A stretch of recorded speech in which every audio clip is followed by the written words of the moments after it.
this moment. So thank you very much for being here, first of all. I think it's the first event that we are trying to organize in order to align what's happening at European level with initiatives, projects between the European institutions and some consortium between the European institutions and some companies themselves. But that is not always completely understood, let's say, at local level. Of course, digital product passport is a very fresh topic for people working at regional level or city level. But of course, it will have an impact on the territory. It will have an impact on the companies that are, and on every company probably in some years, but it will have an impact on the local territory. And therefore, I think that aligning the bottom-up efforts for circularity and for circular and resilient value chains with what is happening at top level, let's say, in defining and starting to designing new frameworks is crucial to get to quicker results towards the objectives that we all want to achieve. Now, I first of all would like to ask you to write eventually in the chat who you are, to also for letting the other people here know, because we will not have the time to have a one-by-one presentation, of course. But if you want for networking or also for giving us an idea of which region or which institution is connected, brief message in the chat will do it. And I would also remind you that we will have a set of presentations now, and we will have the amount of questions. We will have 40 minutes at the end of the presentations for questions, where you will be able to put on your camera, to raise your hand, and to ask your question to whoever you would like to address your question. So without further ado, I am going to leave the floor to Nora from Veltha. Nora is going to speak about the DigiPrime project. We were hoping to have a coordinator on board, but he could not make it. So we are going to be more focused on our part of the project, but our part of the project is also the part which is the most targeted toward the regions and the services we have been developing inside the DigiPrime Horizon project are also services that are aiming as end users, the regional officers. So please, Nora, the floor is yours. Thank you, Luca. I will just share my presentation.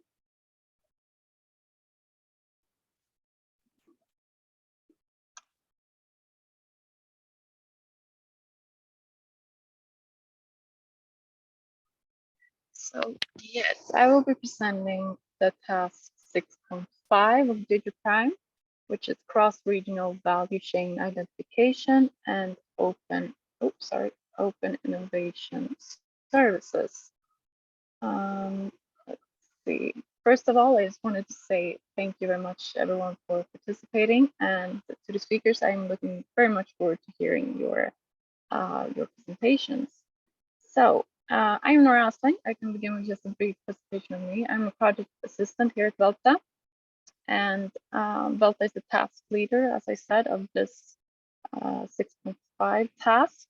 I will present the services within these and the objective of the task in all, and then touch upon the possible synergies with digital product passports. To provide just a very brief background to the DigiPrime project, it is a digital platform project aimed at promoting a circular economy in cross-sectoral value networks. So the problem statement in task 6.5 is regions and local stakeholders need support in identifying circular value chains and promising circular business models. They also need support in initiating and mapping the regions circular potential and opportunities. The circular economy vision as that is to accelerate the regional transition towards circular economy through providing an overview of existing potential value chains and give notification about possible cross-regional or cross-sectoral synergies, as well as circular business opportunities. So the solutions and objectives of this task is to exploit the DigiPrime platform and the 4 services targeted to regional governments and local stakeholders, which is, for example, companies and research centers. So as you can see here, these are the 4 services within these. 3.6, cross-regional value chain identification. The relevant, I can just give a brief explanation of each service. So the relevant actor, region, or stakeholder fills in appropriate data in formatted templates, which is followed by a matching process that examines what needs exist in which region and which region that may have the possibility to meet them. This creates several favorable opportunities for the stakeholders using the service, who will receive updated and transparent data.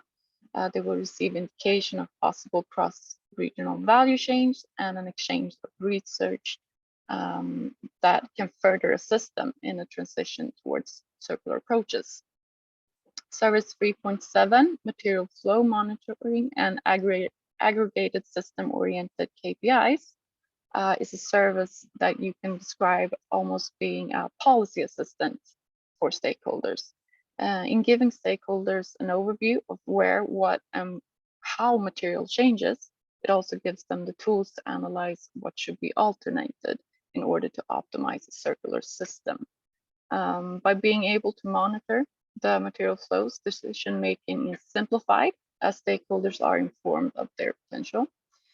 And Service 3.8 is Circular Innovation Hubs integration, which was launched to further expand the platform and the circular networks by supporting stakeholders and regions with circular ideas as solution to problems. The shift to a circular model is facilitated. This service aims, in short, to digitally coordinate and assist these networks and their activities to support and develop the regions. And Service 3.9, the barriers identification and legislation support, is a service that provides a part of this platform that shares information across regions. It is based on a similar approach as the first service, 3.6, where data is filled in and shared. This gives stakeholders both the opportunity to learn about the solutions, the current or future obstacles, and to share their knowledge themselves. So the integration and validation process of this task is by deploying the DigiPrime platform to 25 regions and 150 local stakeholders, as well as exploiting and testing the 4 DigiPrime services.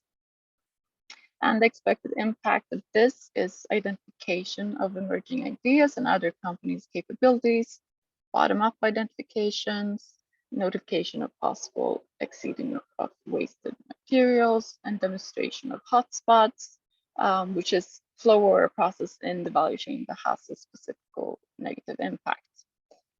So for now, the first phase has been initiated. 60 regions have been approached through several different methods, both by webinars and the Policy Lab, which we are attending today, but also by kickoff meetings. And we also have recruited and confirmed participation from earlier projects from Screen and Replace. So the outlook of this part of the project is that 25 regions will continue to map the 4 services and to identify 50 bottom-up cross-regional, cross-sectorial value chains. The phase 2 is starting in January, involving local stakeholders for additional identification and mapping. So the most natural next step of this is to gain additional information from digital product passports. For each of these services being used in this task and in this pilot, the future logical step would be that a part of the input data can come from implemented DPPs, providing a more comprehensive data base for both regions and for companies. And with that, I would like to give the word to Rigo.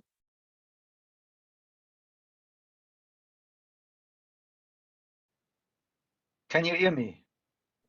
Yes, we can. I cannot share my screen, so unless you allow it, I cannot show my presentation. I guess that's Nora or Morena, you have to make him co-host. Try now, Rigo. Okay, so just a second, then I need 5.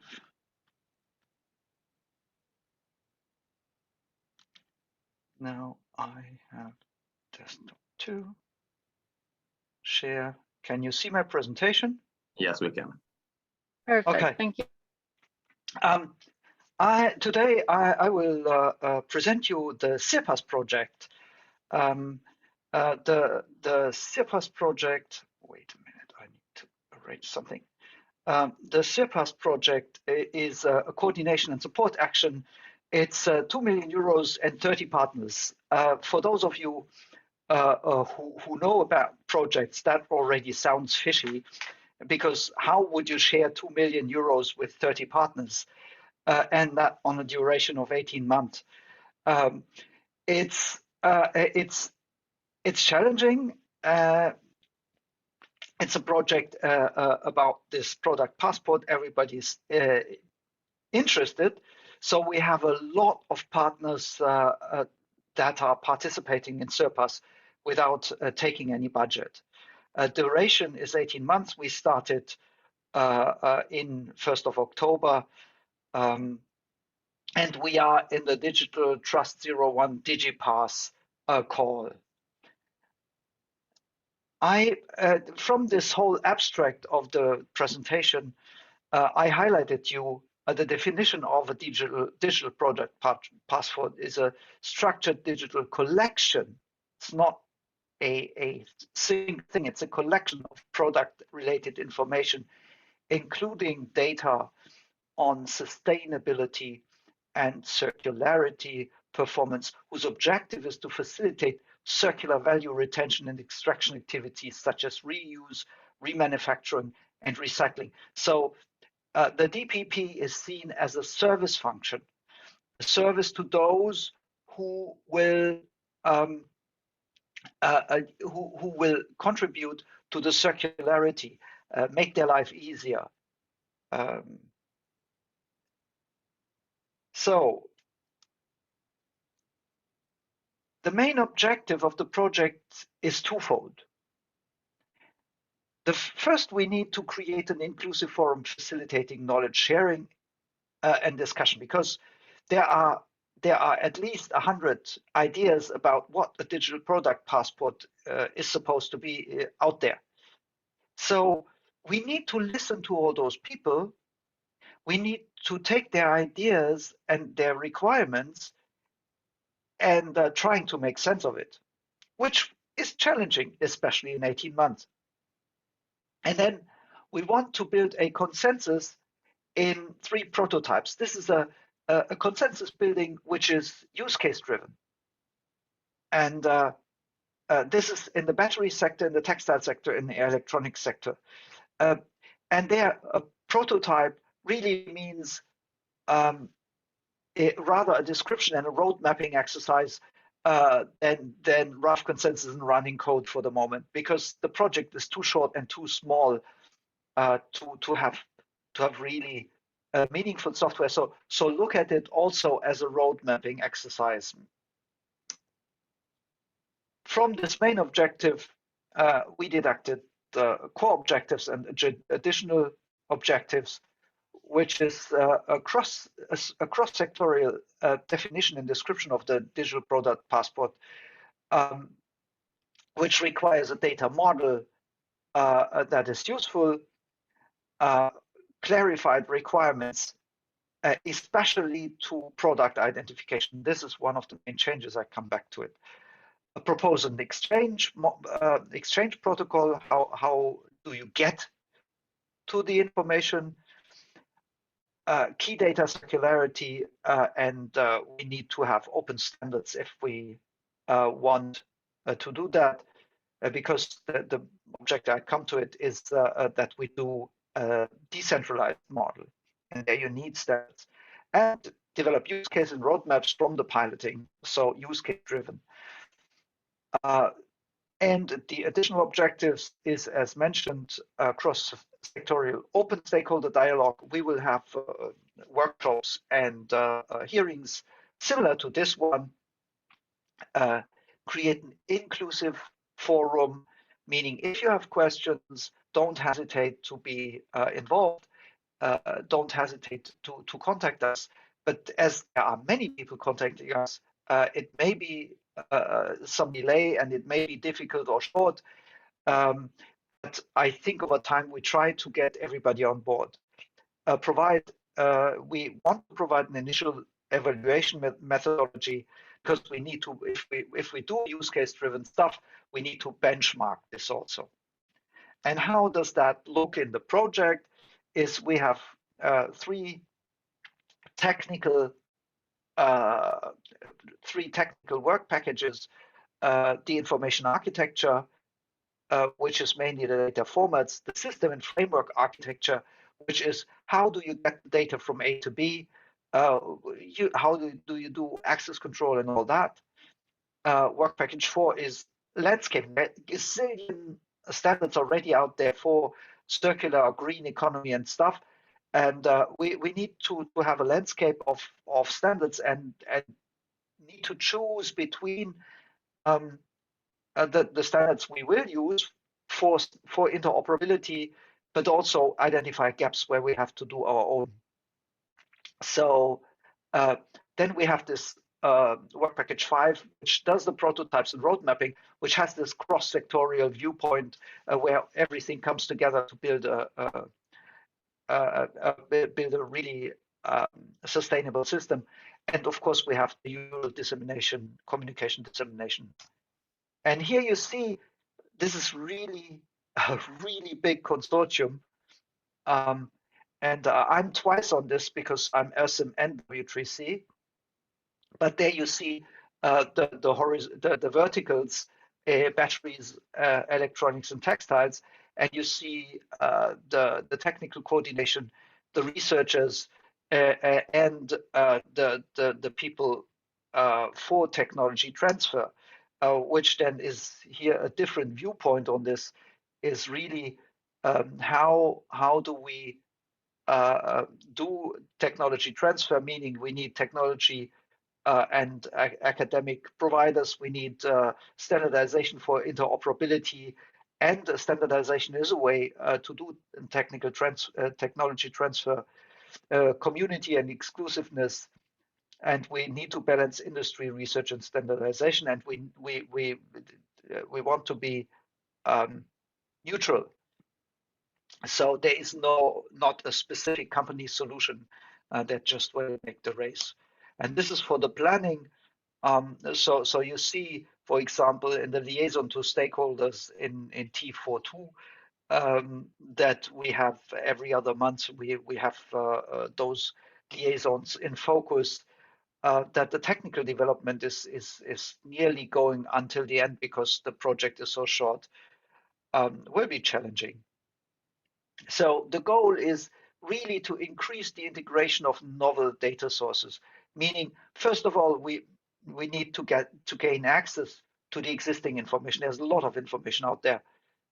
Then we need to have a word on data quality, because there's so much rubbish out there in data, and that leads to false decisions, and this will be bad for circularity.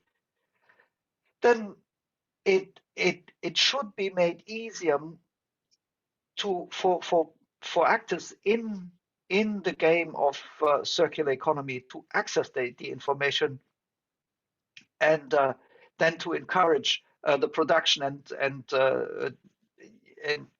disclosure or to make available information we don't have, and perhaps even on the top create a new functionality. I come to it. So here is the system in a graphical representation.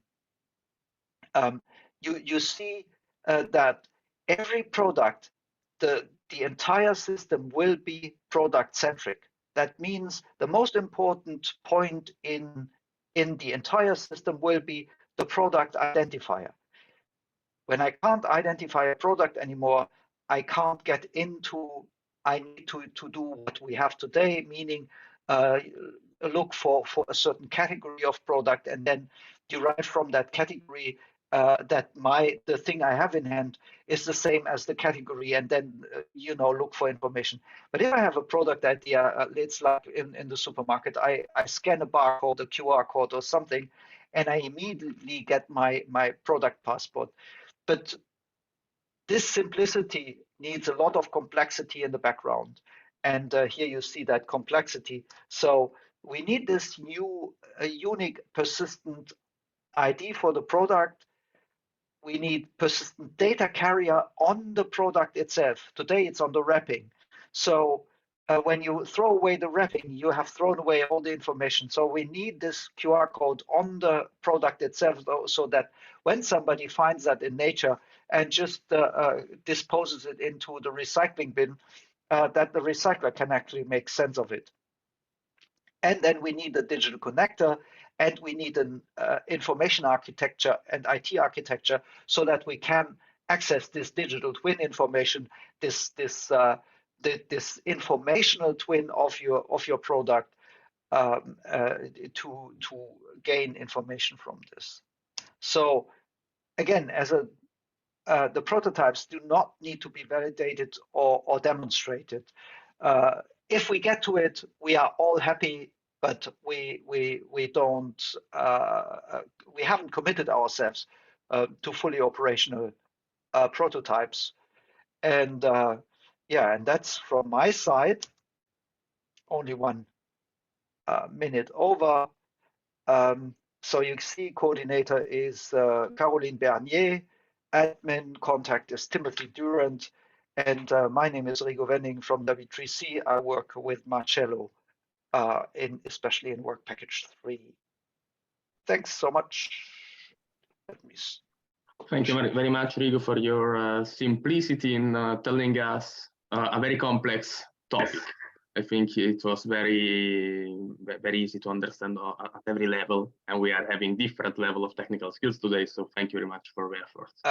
Thank Caroline Bernier, who has done the slides. All right.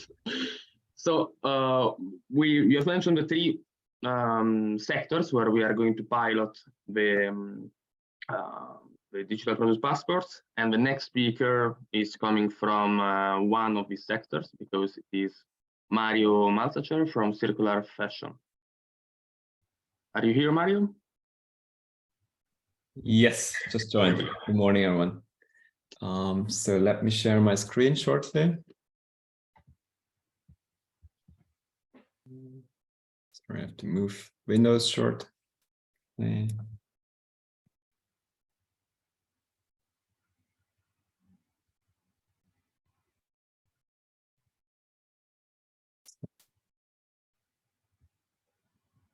Can you see the screens? Yes, we can. Perfect. So good morning, everyone.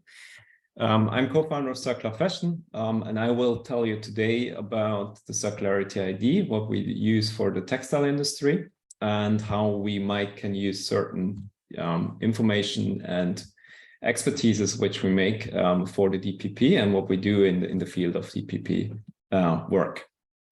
First of all, our company I'm co-founder of it. We founded it 5 years ago, and it was always the purpose of this company to provide the missing know-how, data flows and interconnection to power circular systems for textiles. We're working with some of the biggest brands, retailers, sorters, recyclers, but also manufacturers together, helping them to getting their way into a circular economy. We do that through three different fields. First of all, we are market leader in the field of circular design. So we have trained thousands of designers in circular design. We have circular design software to help them in their daily processes. We also have circular design criteria, which define what is a circular product, which is recyclable in its whole journey, which, for example, Zalando is using it, H&M took it as a basis, Hugo Boss is using this, and others. Today, I will mainly speak about the second part, Circularity ID, which is a product passport for textiles. And I will also stripe a bit sorting, where we do help sorters to make circular decisions for textiles. First of all, I would like to show you a bit how we are involved in and contributing to the digital product passport. I think we are somehow active in all of these aspects of like what kind of information requirements are needed for a digital product passport, what kind of vocabulary, ontology, and taxonomy is needed. Data storage and data exchange, interoperability is very important. Then ownership, liability, and data validation, and as well as access rights and IP protection are parts which we are covering in certain projects which we are involved in. Then today I will also tell you a bit more about product identifiers and data carriers, especially which our experiences are. And obviously through our daily practical work, we also see into implementation barriers, which we have to overcome. First of all, before I go into the Circularity ID, I show you a bit what kind of work we are involved in. So for example, I'm representing DIN, the German standardization organization, in the ISO group, where we are working on textiles, environmental aspects, and vocabulary, which will be an important part of DPPs. Then we do for the German Environmental Agency a project called Product Information 4.0, where we look into what kind of how can product information given across the value chain to enable a circular economy. We do that at the example of textiles and electronics, where we look into what are information requirements, what technical infrastructure is necessary, and what kind of legal framework is necessary to enable such a system. This project will end next summer, where we will also publish a quite big report with recommendations. Then on Dean's side, there was a project, Circular Economy Roadmap, where I was in the lead for the textile group and DPP group. So we looked into what kind of standards are necessary to enable DPPs and textiles for circular economy. And we wrote a report with recommendations, which will be published in January. Then we are part of the CIRPASS project, where we are writing a guideline for a decentralized system, how product data can be saved and made accessible for others, for brands and retailers. We have been part of the Text IT project, where we looked into how RFIDs can be used in this to enable the end-of-life handling of textiles. As well, we are part of the On to Decide project, where data exchange between different sectors we are looking into. And the project which Rigo just presented, we are also part of it. So we have quite a lot of perspectives on it, and working collaboratively with many other organizations on many basis needs for the DPP. Now, looking into the Circularity ID, if you include a product ID into a product, you can do a lot of different stuff. The Circularity ID is focused on the lower part, which is like customer transparency, enable repair, take back, intelligent sorting, re-commerce, and recycling. That's what we enable, but you can use the same product ID also for the other use cases, by just having an identifier on it. The Circularity ID consists of different modules. Obviously, we have a product platform where we save product information. We do that in a standardized way with the Circularity data, Circularity ID open data standards, sorry. Then we help brands to find the right product identifier and data carrier for their products. We build digital product sites for consumers to inform them. And we also make the interconnection to sorting to use DPPs in the future, maybe also for sorting, at least the Circularity ID, we can do that already. We'll now look into a bit different aspects of it, which I just saw. We'll start with the Circularity ID Open Data Standard. We launched as the first ontology for apparel to enable Circularity ID. So we looked into what kind of information is necessary to enable better sorting decisions, take-back decisions, and recycling decisions for garments. We talked to many crucial companies. What are your needs that you can work better? And based on this, we launched the first version in 2019. We are now launching the version 4 of it. For that, we looked into many different initiatives, which are also active in the field of taxonomies, vocabulary, semantics, etc., and try to be aligned as possible with them wherever we have data fields which are mentioned there as well. So you see, we looked into GS1 web vocabulary, for example. Textile Exchange has classifications. UNEC is working on traceability and transparency. GTS language was also looked into. They, by the way, also included our open data standard. PCDS was part of it, and so on. In terms of product identifiers and data carriers, we see that we will need product identifiers for textiles, which are at least on production batch level. We probably don't need serialized item level, although you obviously have certain additional use cases which you could do with serialized item level. But for textiles, we think production batch level is enough. It might be different for electronics, for example, where you might want to have also a little bit more lifetime tracking. We also looked into data carriers from optical codes like data matrix codes, etc., electronic tags, but also DNA, microparticles, chemical tracing, etc. We came to the conclusion from our work that we need something where we can link to a database, which includes DNA and chemical tracking, but you can do that with optical codes. You can also do that with electronic tags. Then we need things which are applicable for textiles, which includes, for example, digital watermarks. And we need something which is durable so that it still works when it's coming back to sorting after the use phase, which, for example, excludes Bluetooth tags. So based on our work, at least how we use it for the Circularity ID, we use for customer-facing QR codes or optical codes, which are everyone knows in the meantime how to scan them. On the other side, we see that on sorters' side, and we did tests with sorters on this, they have to search optical codes in every garment, which needs time, and they have to scan it, which needs another additional time. So we saw that it nearly doubles the sorting time, and so it's economically not feasible for sorters to work with optical codes. On the other side, electronic tags like NFC or RFID, UHF tags do work for sorters. We have probably the same process. We still need more testing on it, but what we see so far is that we have the same process time, but we have better sorting results. And we also see, and we assume that based on the tests, that more garments will end up in reuse when more product information are available. Then if no information are available, then they're more likely to go directly into recycling.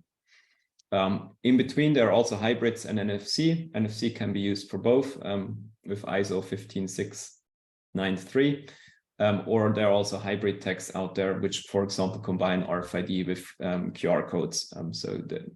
We help brands to find the right data carrier there. We're working with more than 10 companies which are offering them and showing them which data carriers are suitable and how to implement them. Third part is that we build digital product site for consumers. So consumers can scan the QR code or the NFC tag. Then they see information how this product was produced, what materials are in there. Very important for us is rather the second part, which is showing them strategies how they can prolong the use and showing them what is the take-back channels and the take-back system which has been built in collaboration with Circular.Fashion and the brand. So to make sure that these product IDs which are included are also used for sorting afterwards. And this brings me to the last part, going into sorting a bit. So what we did, we built intelligent sorting stations. These sorting stations are basically still manual sorting processes right now, where we have a table which is equipped with different readers. As soon as a garment ends up on the table, the person will still look at it and evaluate in which condition this garment is. But at the same time, the electronic tag is automatically detected. We get access to the product data, and the sorting software is doing a matchmaking to the requirements of reuse channels and recycling channels, and shows the matchmaking result automatically to the person on the screen. It also shows other information like how valuable this product is, which brand it is, etc., and helps them to really make better decisions than without any additional information. These sorting stations are already in use with a couple of sorters where we installed them this year. And we are also working with brands who make sure that these products really end up at these sorting stations. So we are already making practical experience there. One example how we work. So this is an example which is called the closed loop pilot. This started 2 years ago and will end of this year. We have 6 sorters which are part of this. We have 5 brands which participated in this project. These brands produced and designed circular collections in collaboration with Circular.Fashion. Then they included the Circularity ID and saved the product information on our platform. Then in collaboration with the sorters, they defined take-back channels to make sure that these products really end up where they should end up. The sorters installed our intelligent sorting stations. The products now came back. We have already approximately 1,000 packages which arrived at the sorters. These sorters will or have now started to sort them. They will sort it for fiber-to-fiber recycling, and they will sort it if they're in good condition for re-commerce of the brands itself, and will be sold again. And results of this project will be published end of this year or maybe January next year. Having said that, I would like to close with this quote. I think we need collaborative and we need standardized systems to move faster and together. Thank you for your attention. And if you have any questions, I'm still available later. Hi, Mario. Thank you very much for your presentation. Yes, I do have a very quick question since we have still 1 or 2 minutes available, and it's about the intelligent sorting pilots that you have mentioned. Do you know if any, because I'm still thinking from a point of view of regional officers, do you know if there is any kind of reward or incentive to local textile companies to implement the DDP so that it would make more sense and it will arrive to have a local ecosystem of companies that are ready for this kind of intelligent sorting plan, let's say. Do you mean like on brand side or on sorting side now? On brand side. On brand side, yes. Because of course you need a lot of, I mean, if you have such an intelligent sorting in place, then you need the brands to adopt it, because otherwise you cannot really make anything. And do you know what kind of incentives or if anything of this kind is happening already in the places where you are piloting the technology? Yeah, obviously such including a digital product passport and data carrier comes with costs as well. But we see on the one hand, many brands are already using RFIDs without any incentive of the reverse supply chain, because they are doing retail management, they're doing logistics, etc. But the IDs are so far not used after the point of sale. But there's already a use case before. So we always recommend to a brand to also use it for that if they're including an RFID, for example. But on the other side, it's also a tool to get in touch with your customer, increase customer retention rates, because you staying in touch with them, you help them to give it back. You might give them a voucher again if they give it back through your channels.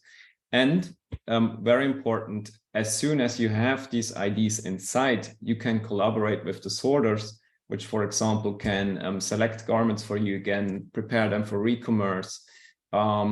You can work with recyclers to make sure that your materials, which are going to a recycler, that you potentially buy them back and use them for the next collection again.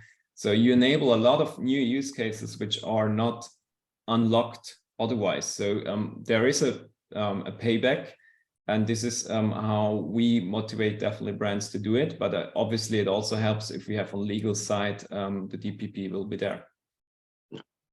Okay, thank you very much for the presentation and for your answer again. Then we have heard a lot of different stories from and projects happening at European level.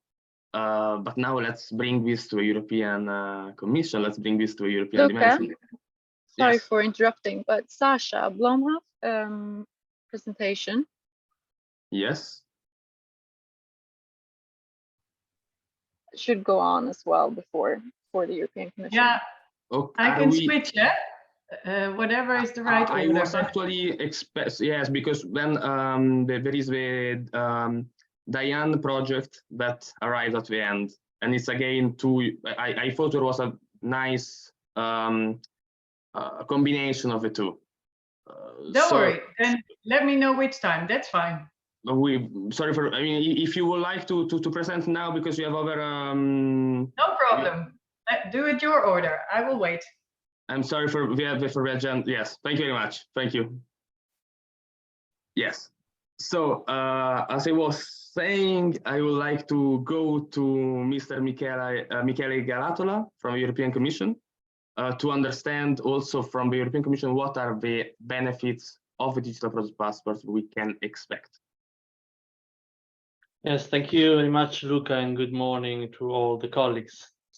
Indeed, my intervention today will focus more on trying to explain the context in which we are moving and the reason why we have introduced the digital product passport in the context of the new Ecodesign regulation. I think it's important to start from the consideration that there is a new direction in which the internal market, so the European market, is going.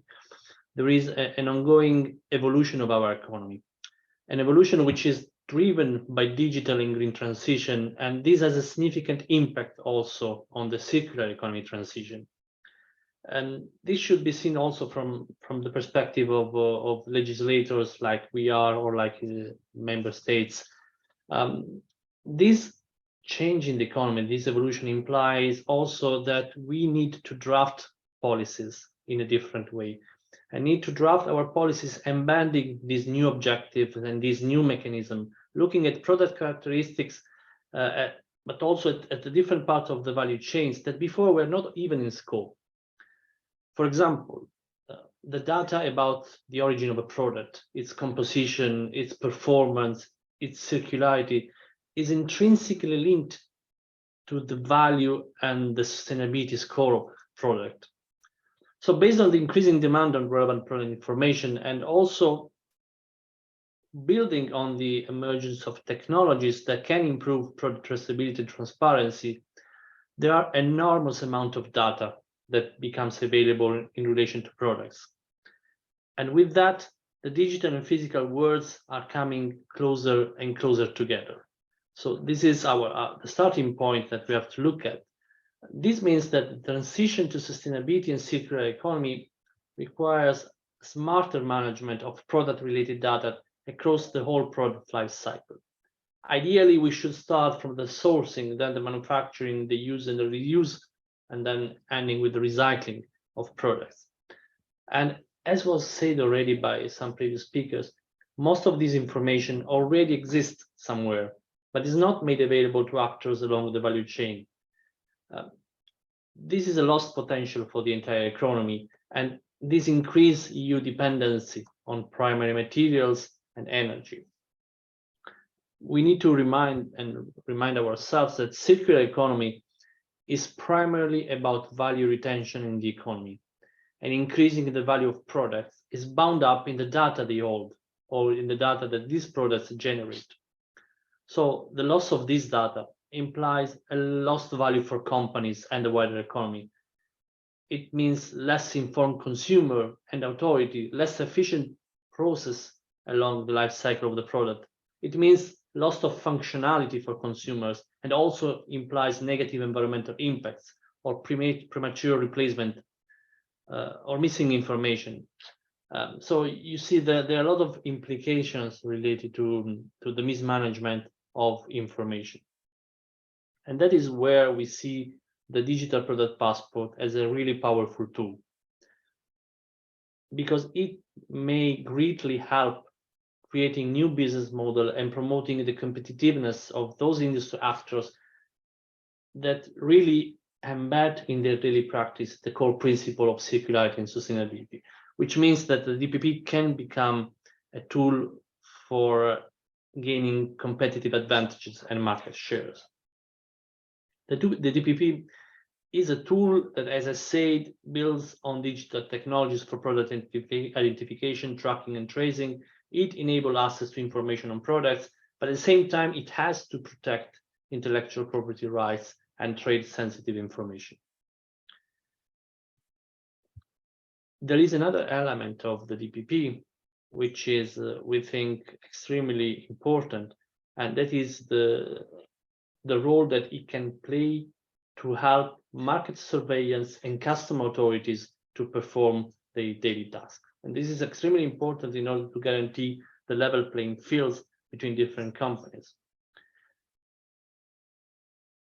The other thing that is important to understand is that we think that the time is mature and technologies are mature to design the DPP as a decentralized system. We have to build on digital infrastructure and capabilities of economic actors, including SMEs, and we have to help them to embrace these changes. The other thing that I would like to discuss with you is that there is an industry perspective that should be also understood. As I mentioned before, there is a strong business case that comes with DPP. Recently, there was a Wuppertal Institute report published that indicated that only in Europe there are more than 76 DPP existing schemes, and I think I heard from colleagues in the CIRPASS project that even this number maybe it's higher than 76. They were talking about more than 100 DPP schemes already existing. And of course, this confirms the potential of the tool, but at the same time, from the Commission perspective, from the free trade perspective and free movement perspective, this is also a little bit a reason for concern, because I mean the DPP works if it is an interoperable system. If it creates new silos between sectors and member states, then of course it will go in the opposite direction that it should. So this proliferation of DPPs should somehow be put in the context of regulation and with clear and common rules. Because as again the previous speaker, I think Mario, was mentioning, we need to go together in a standardized way in the same direction, because that will help us to also get there faster than otherwise. So what I also would like to underline is that in order to achieve these benefits, it is important that we work together on standardization, on identifying existing and new standards that will be needed in order to allow and facilitate the data exchange, but also to have common rules, for example, on access rights, on security and cybersecurity. And this is part of the work that the Commission will be doing. And also it is part, for example, also of the work where we expect the CIRPASS project to provide a lot of insights into this area. Moreover, in addition to the main benefits for sustainability of products, we also expect the DPP to support other areas. For example, the digitization of the EU industry and the digitally enabled sustainable business model will be promoted by the existence of the DPP. So the DPP will promote also the servitization of products, moving from owning a product to using a product. And additionally, the DPP we expect will also support, for example, the EU data economy, in particular creating new business opportunities, as I said, and in particular, this business opportunity will be created for digital companies, offering service to help with the DPP, with the digital product passport, tailoring it to specific value chains, supporting data storage and data processing. And then also there will be the benefits related to the use of the EU cloud, cybersecurity and data space infrastructure that we are creating. There is a consumer perspective, moreover, that we shouldn't forget. In addition to facilitating the enforcement duties of customs and market surveillance authorities, which I already mentioned, the information that will be provided through the DPP will also help consumers making better informed and more sustainable decisions where purchasing products. So just to conclude this short speech, I would like to share with you how excited we are in the Commission about the work that we are doing. We think that the policy and tools that we are putting forward, a strong collaboration with member states, with academia, with NGOs, are the means that can allow European industries and citizens to make the difference. A key objective of the Green Deal, that, as you know, is our leading document and strategy, is to ensure that Europe becomes the most sustainable region of the world. And being environmentally sustainable means to have industries that produce with the least environmental impacts, and they are rewarded by the market for doing that. It means that citizens trust the information that they receive about the environmental performance of the products they buy, because they know their governments do the best to remove non-compliant products from the market. While our legislation applies to EU, we also very well understand the importance of global convergence towards global standards and interoperability, as the supply chains are global. So I would like to thank the organizers for organizing this work today. I'm very much looking forward to the discussion and questions. Today is another little but important step to make this happen. Thank you very much.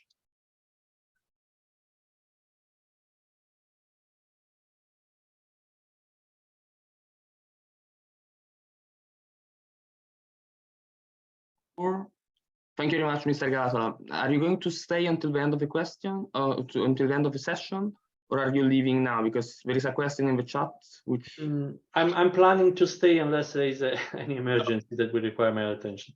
Okay, perfect. Then we can leave all the questions for later. Then. Thank you very much. Then without further doing, let's go to the business perspective. It has been already mentioned a couple of times, but we have Bente Bauer from the Policy Hub, Director of Public Affairs, and he will really present insights from business perspective. The whole story. Hi, Bente. Hi, welcome everyone. Thank you very much for the invitation, and it's great to be here today with all of you and to have already had also the chance to listen to some experts talking about digital product passports. My name is Bente Bauer. I'm the Director of Public Affairs for the Policy Hub. The Policy Hub, Circularity for Apparel and Footwear, unites the apparel and footwear industry. We represent more than 700 brands, retailers and manufacturers of the apparel and footwear value chain. And we do that also working closely with our partner organizations that actually provide more technical input on the ground. So Sustainable Apparel Coalition, Global Fashion Agenda, Textile Exchange, and the Federation of the European Sporting Goods Industry. And I've been asked to basically present today to all of you two things. Well, obviously, and I think it was already touched upon by previous speakers around what is the business perspective on the digital product passport, but also how does that interlink with the ESPR, Ecodesign for Sustainable Products Regulation. And Michele already touched upon it, and I think there were some bits and pieces that were also brought up already by previous speakers from the colleagues from CIRPASS and Circular.Fashion. So what I will try to do is to wrap that all up and to add the industry's perspective on that specific point. Why starting with the ESPR? As I think nicely already laid out by Michele, there is a number of ambitious policies in the pipeline that are currently being discussed. And one of them that is key also for the textile industry, we have the Ecodesign for Sustainable Products Regulation, which was presented in March 2022. Basically, what the ESPR does, for everyone who's not familiar with it, but it introduces new design requirements to new product groups, expanding the existing Ecodesign directive, and to also broaden the scope through new measures. And I will not walk you through those measures, but one of the new introductions of the ESPR is the digital product passport.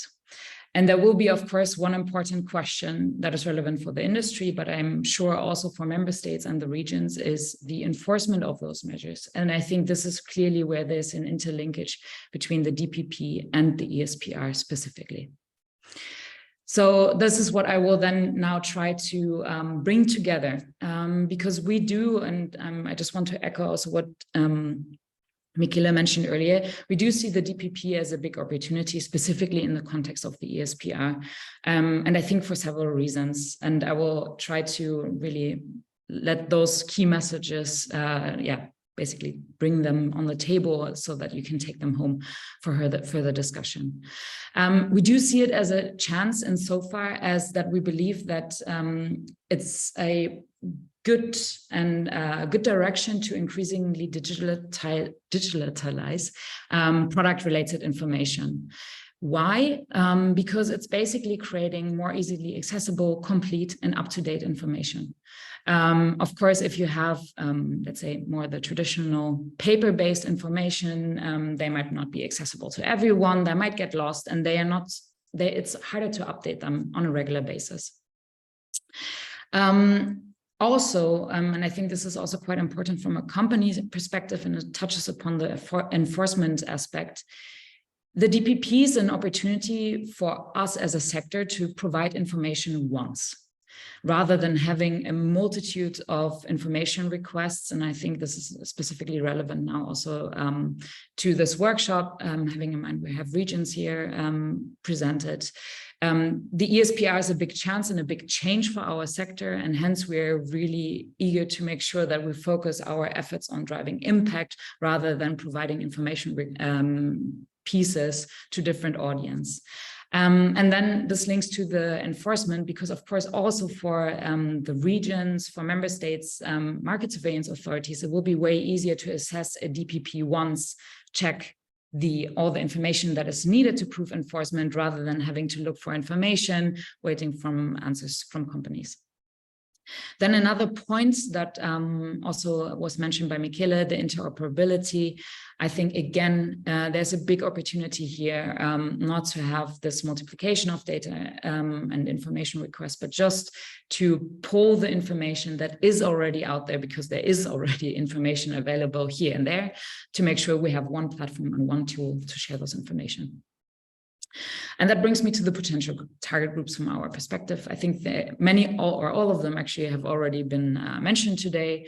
So we have economic operators acting in the circular economy, and with those we mean reusers, sorters, collectors, recyclers, the surveillance authorities, customs has been mentioned by Michele before, market surveillance authorities, and last but not least, consumers, of course.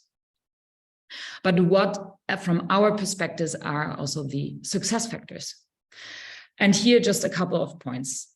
We have to consider that the textile value chain is very fragmented, and there's also a large group of SMEs in the apparel and footwear sector.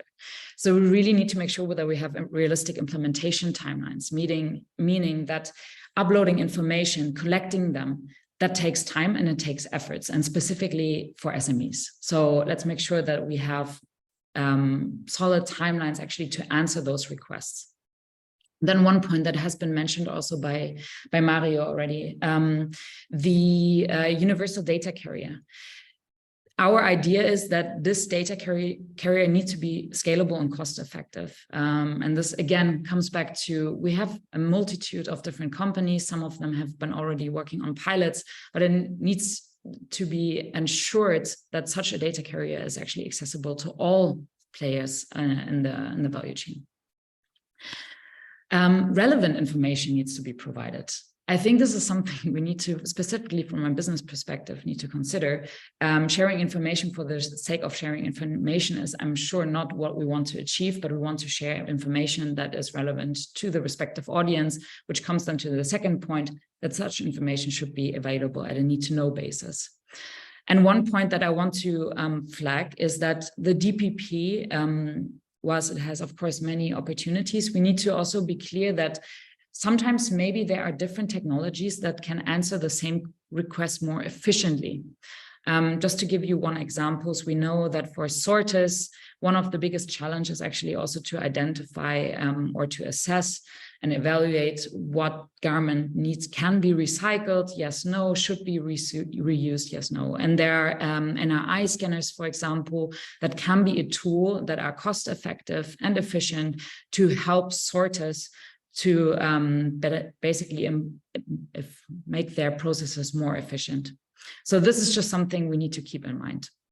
And then last but not least, and I think this is also something, maybe a takeaway, at least from so far for me today, let's build on the lessons learned. We have the CIRPASS consortium that is already being kicked off now. Circular.Fashion and others are also piloting DPP. So let's also try to learn from those efforts that have been done in the past. Last but not least, with all of that, just to give you a bit of an outlook in terms of the next steps for us. So we will, of course, follow very closely all the developments with regards to the ESPR framework and the development of the delegated acts. But we're also part of the CIRPASS consortium and we're closely engaged into the work. And I think it was Mario who mentioned it. There's, of course, collaboration needed to make the DPP a success. And this is what we're here to achieve.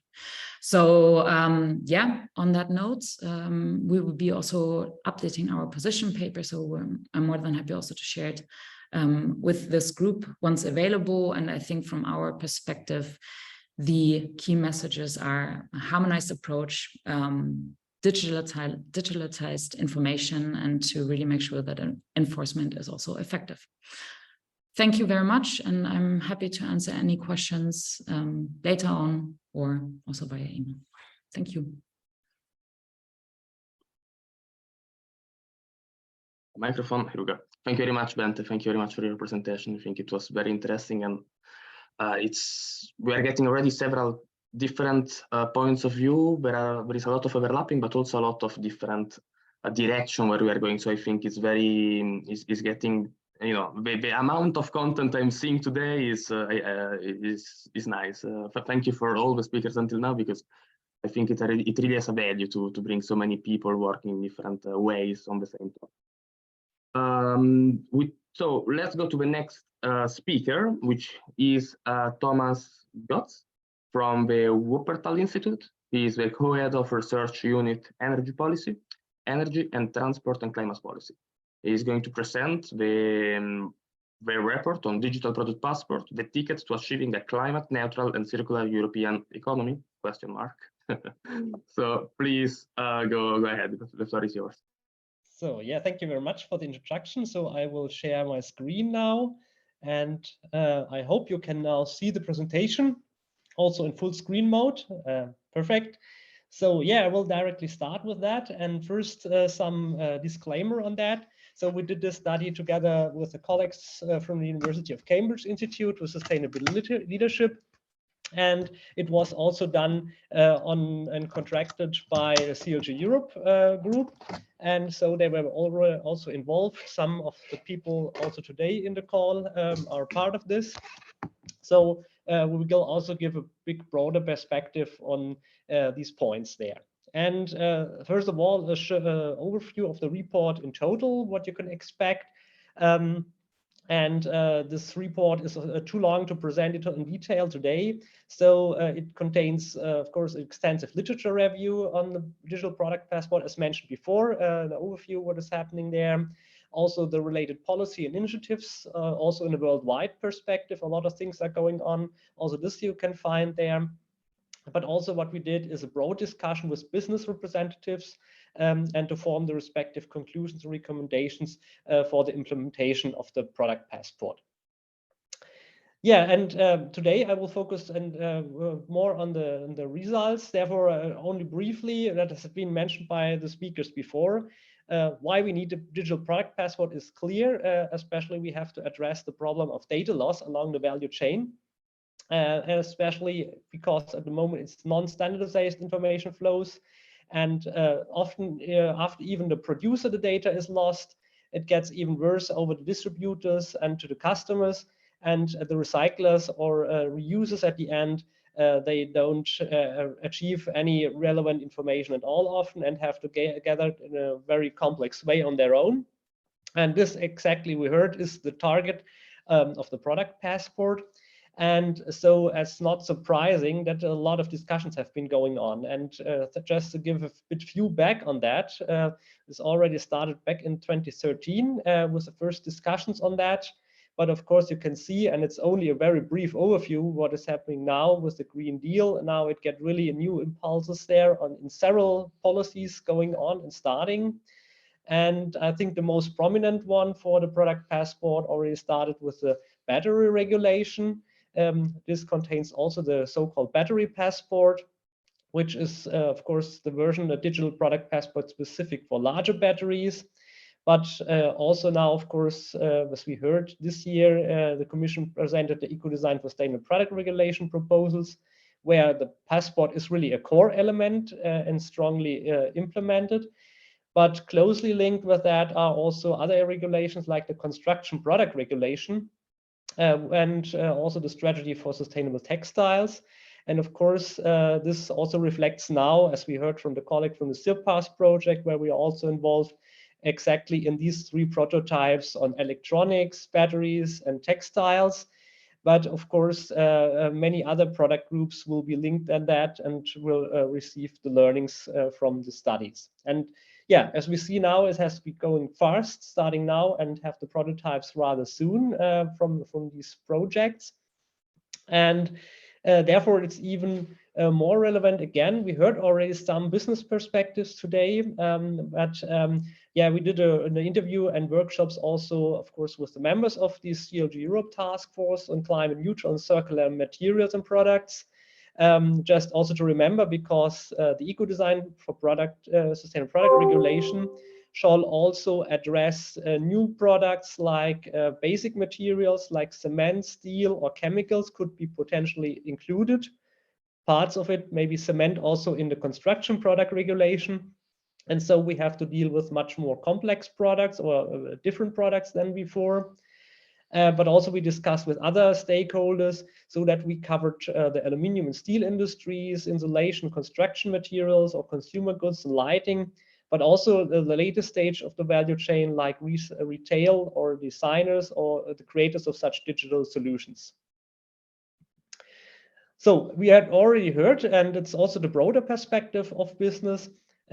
First of all, there are big opportunities and hopes from the business side. That is create opportunities, yeah, really to digitalize product information, especially when you consider the traditional eco-design or labeling. We often have actually really the case that it is even mandatory to provide information on paper or in respective prints. So the digital step is really important to do it now. And so it can really support the industry because we have now not only one aspect to cover, but the way towards carbon neutrality and circularity and energy efficiency, for example, and many other aspects have to be done at the same time and make it even more complex.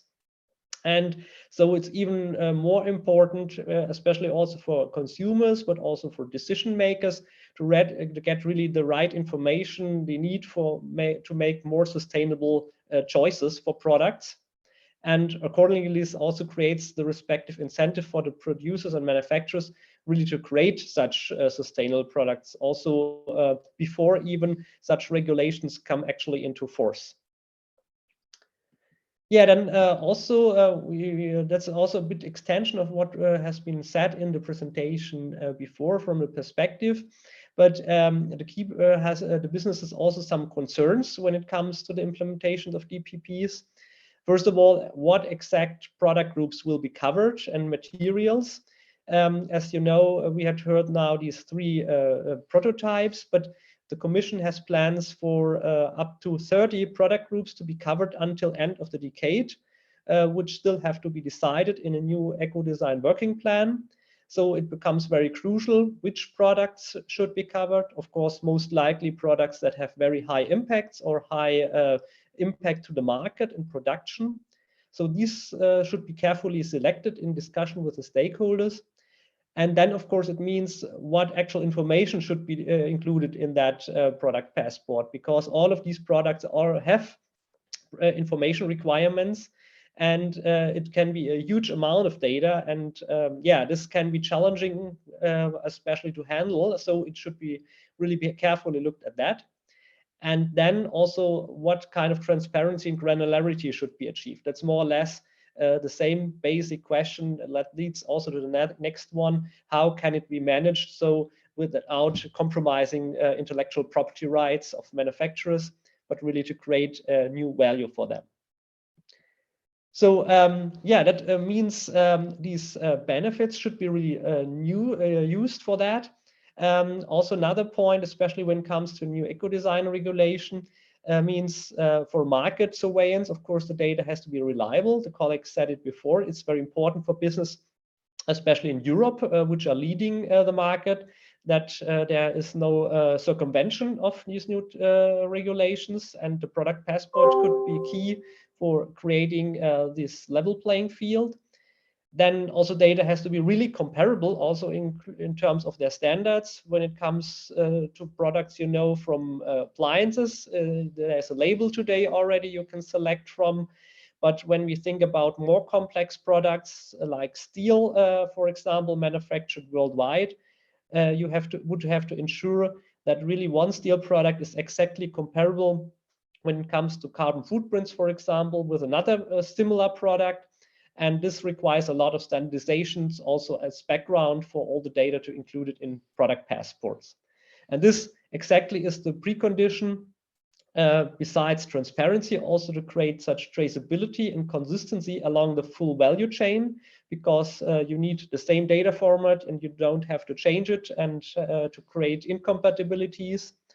Otherwise, it cannot be used for other duties. For example, when you already think about existing reporting duties the business has today, it would be then really beneficial to have a product passport when the data can be actually used for that. And so this has to be considered for the standardization data input in product passports. And if all these is really considered, then of course it can also create a lot of possibilities for new and innovative thinking. When we think about circularity, there are a lot of things which are you can think about already today, but it's not possible to create such approaches and practices.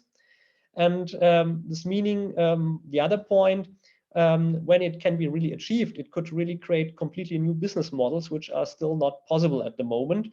Also think about repairability, of course, reuse, or general the creation of green markets, when taking again this term.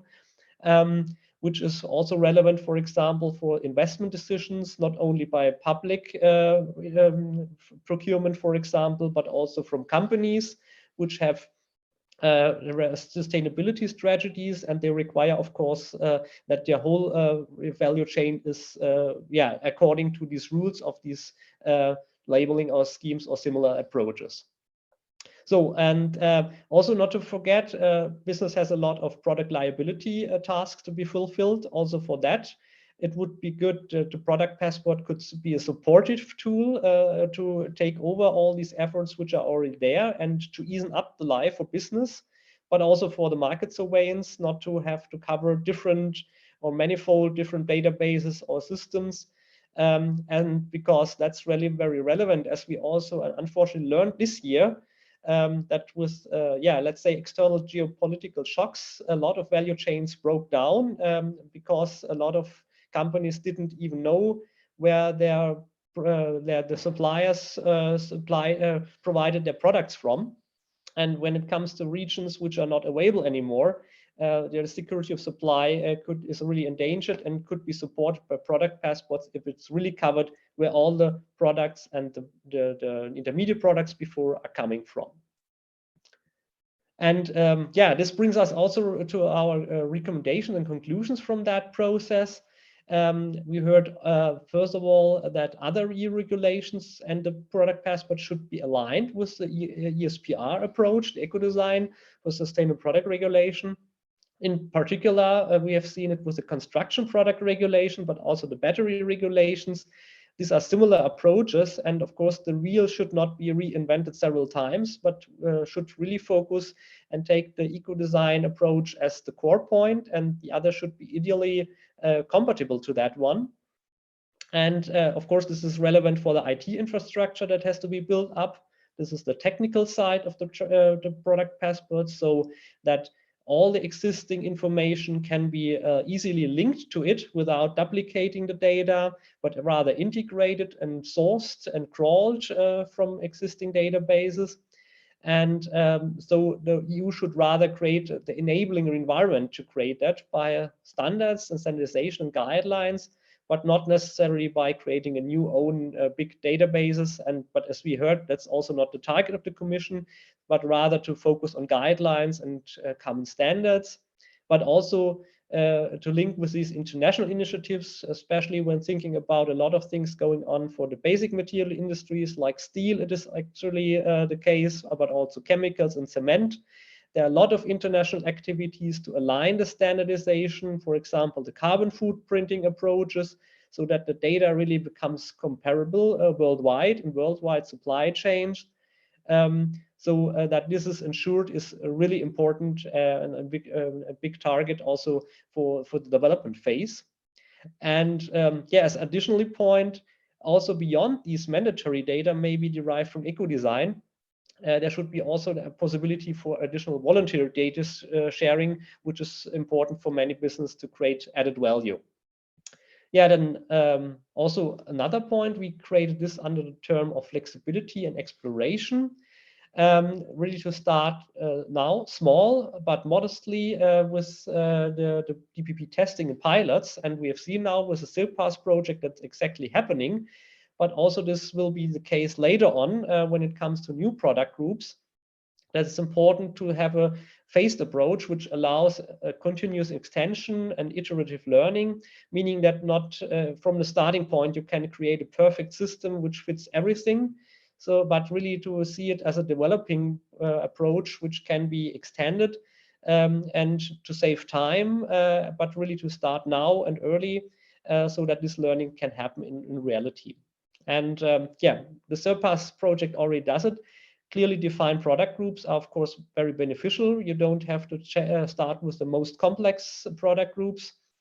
It's reasonable to start with those which are clearly defined or which are at the core point. For example, when it comes to intermediate products, you would really have to select carefully where to put it, the regulation or the product passport in the value chain. But then, of course, later on, the data that has to be included in the product passport has to be really product specific and comparable. So this is very important that this is respected by creating this. And we had already from Michele heard, this will be done by the Commission by a decentralized approach, which is also favored by most of the business. And then finally, already coming to the last slide, transparency and accountability is a very important point. The point was mentioned, data should be relevant and fit for purpose is exactly the point, because there's a lot of data which might be interesting from an academic point of view, but it's too much to collect every data. So it should be really focused on that data that is needed, for example, for terms of regulations, for creating minimum standards, for example, or labeling, or which would have benefits also in the whole value chain to create circularity.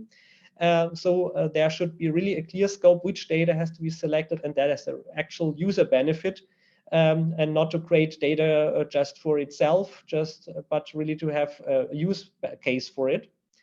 And this is then also relevant for the topic of data access, because what is called here before the need to know principle means that, of course, there are different interest groups, like consumers have different aspects, like policymakers or the industry itself or recyclers. And so, of course, they need to access their data according to their needs and according to the data protection needs of the industry, that it can be done without IPR problems on that. And especially this is the point, because transparency should be the default. And so it should be thought from the beginning that IPR is considered on that and is respectively done by technologies that allow this use case on user-specific access rights. And finally, when it comes to now the implementation, there's the term of trusted intermediaries, meaning, of course, not maybe only single business players or let's say governmental institutions should be the implementers of such things, but it should be, there are a lot of intermediaries active in the area of standardization and data management, because you need to ensure that you have both the technical expertise for creating such things, but also the understanding what are the wider policy means of such a product passport. And this should be considered when actually comes to the final implementation, especially of the product passport in the context of eco-design for sustainable product regulation. Yeah, and with that, I'm already at the end of the presentation. Thank you very much. And if you would like to know more, of course, in detail, you can have a look at the report or send us an email if you have any further questions, or of course now feel free if you have any direct questions. Thank you for the moment. Thank you, Thomas. Thank you very much. There is a quick question by the Commissioner, Mr. Galatola, and he's asking, since the Commission proposal clearly goes in the direction of decentralized DPPs, but we are observing a strong resistance to this approach by some member states and their market surveillance authorities. Can you elaborate a bit more on this specific issue? Yes, this is a good point, and we can see there are different perspectives with respective learnings in the member states.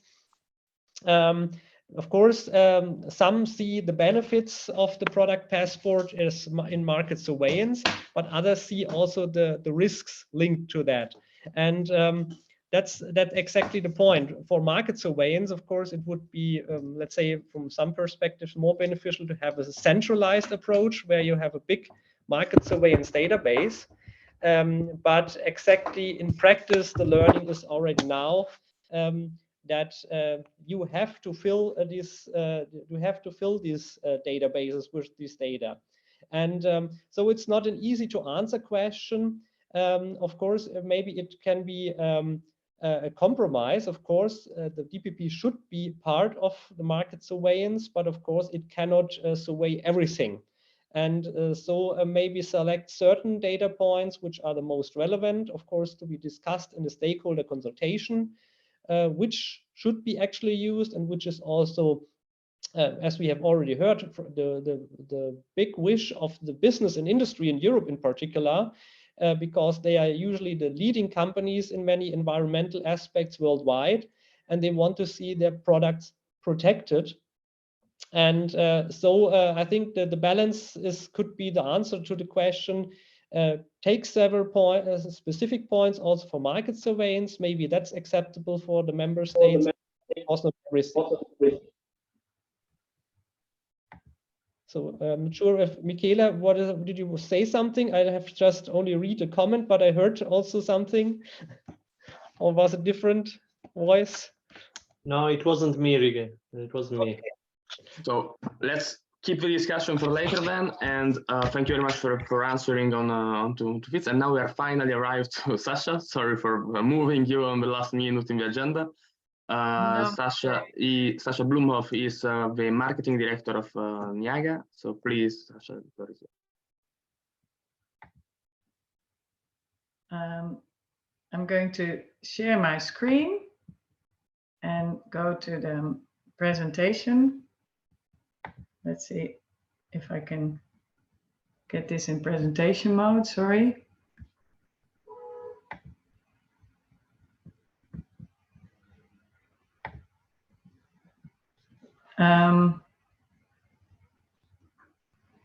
Can you hear me and see my screen? I can hear you, but I don't see it in presentation mode yet. Can you hear me and see my screen? Yes, Luca? Miss, Sorry. I can hear you and I can see your Somehow screen. I can't get it in presentation mode, but now.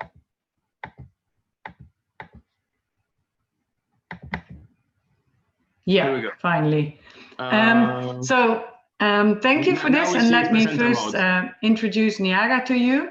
Sorry, Sasha, we see Niaga it in comes from presenter the mode. word again spelled backwards, and it is our purpose to really design out waste completely in the end, and we are not making products ourselves, but we are helping producers of products to design their products in such a way that they can become fully recyclable and reusable, repairable, refurbishable, etc. What I'm going to do today is that, do you still see my notes also? Yes, that's the point. We see it in presenter mode, not in presentation mode. Yeah. Oh, let me see how I can solve that. And now, no, not undertitled. sorry.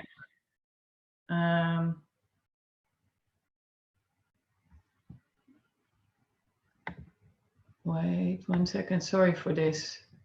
Yes, should be duplicated. Nah. Yeah. Now I see. Yeah. Now you see it with subtitles, but I think that this works, huh? Yes, it's fine. Okay. What Niaga is doing is that we're active in all 6 areas of the EU Green Deal, helping companies also to get these goals. But what we found when we were doing all that with the companies is that the underlying infrastructure is missing, and therefore we started to work with collecting the ingredient data and setting up a digital product passport and return routes. So the digital product passport is not our core business, but we really developed this because it was needed. Because what we see is that a product is not circular when it is not returned for repair, reuse, refurbishing, recycling, etc. And at the moment, we really have this working in practice. And we have that for 5 product categories, 8 partners, 30 DPPs active in the moment in 4 countries. And what I always say is that it's really, really important that it's not sector oriented, but cross-sector, cross-countries, because what is a polyester t-shirt today can be a car seat tomorrow and can be a mattress in the future. So it's really important that we also look at material streams and not just products.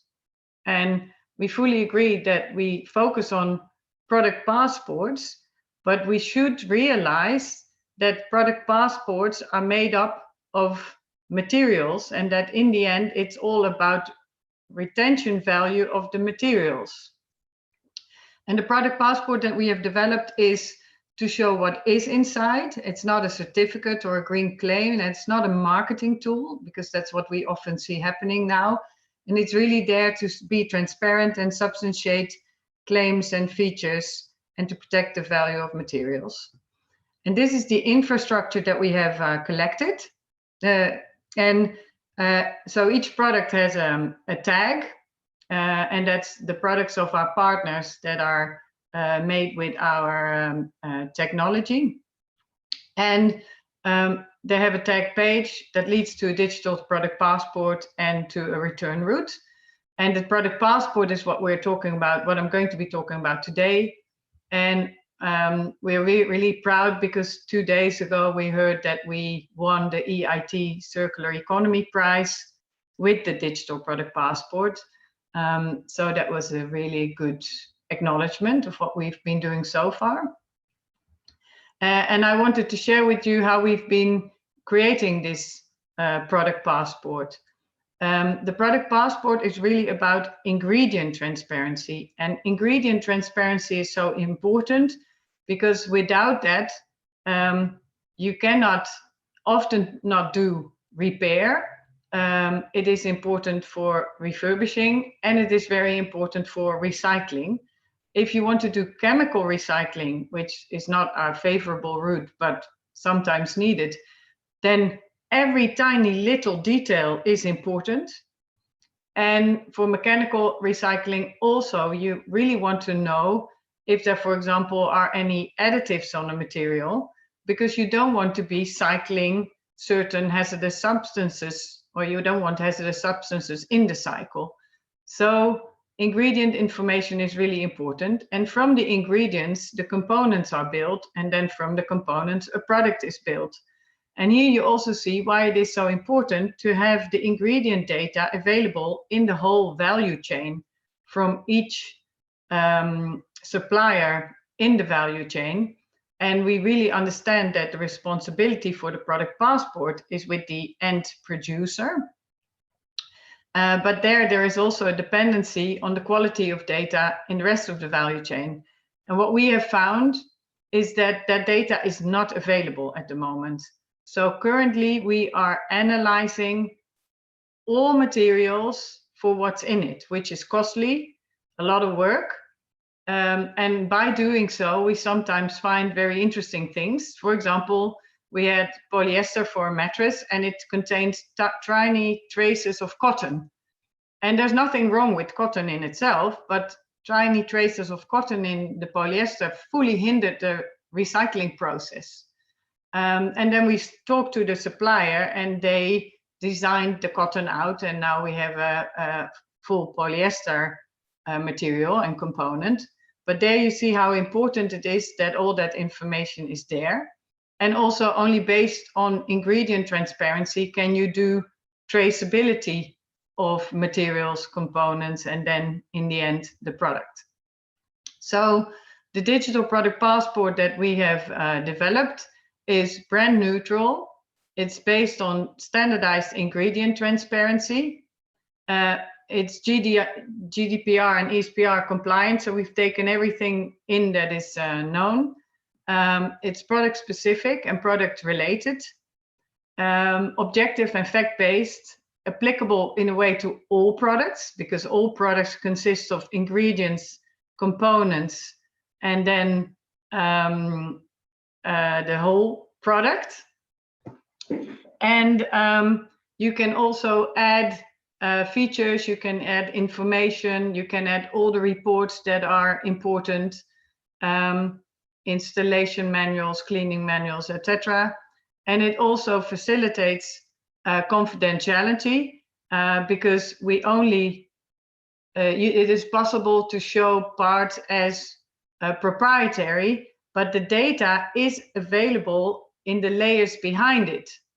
And that is so important because, for example, for a recycler, you can give the recycler access to all the data, or the verifier, or the legislator. So all the data is available, but only the data that is relevant is to the user group is shown. And what we also find very important is that it's not just cradle to gate, because at the moment, most supply chain data systems are cradle to gate, but we also follow the information gate to cradle to really help also get a product back for the different things like repair, recycling, refurbishing. And this has already been discussed today. I think we've had really, really good input from Thomas, Mario, Bente, Michele. But in the current situation, it is not yet really clear what a product passport is. And there's many different definitions, and this is what we're trying to find out. And what we see in practice is that many companies are now worried about the digital product passport, or they have the feeling they need to use a product passport, come up with a product passport. Even the suppliers in the value chain And there the question is that what they need to do? Because in a way, the suppliers in the value chain, their focus should be on the data gathering and making the data available. And what we now see is that that step is completely overlooked. And that often the DPP is seen as the solution for many things. And we think that the DPP really should be the substantiation for the owner-facing user interfaces. A bit the comparison to food that I often make. This was only regulated in 2011 and 2014, and that also took a long time. But based on the ingredient data, we can say this is vegan, or it's sugar-free, or beware because it might contain nuts, etc. So the claims or that are made about the food or features that are mentioned are all based on the ingredient data being available. And I also try to always explain that we really need to understand that building this infrastructure takes time and that we need to take the right steps at the right time. Comparing it with the banking system, 30 years ago, we were having checks and cash. And now we have instant transfers and payments, and we can pay with our phone, and it's all connected. And that took a lot of steps. And the very important steps, and this has also been mentioned already today, were like the SWIFT and BIC codes and IBAN codes for the interoperability, and also the standardization in the way we talk about certain data. And that is also what we've been done in our digital product passport. We've integrated a standard for the level of transparency, the level of ingredient transparency, and how we talk about ingredients. So there, for example, we use the CAS numbers so that each ingredient always has the same code that we can digitally transfer.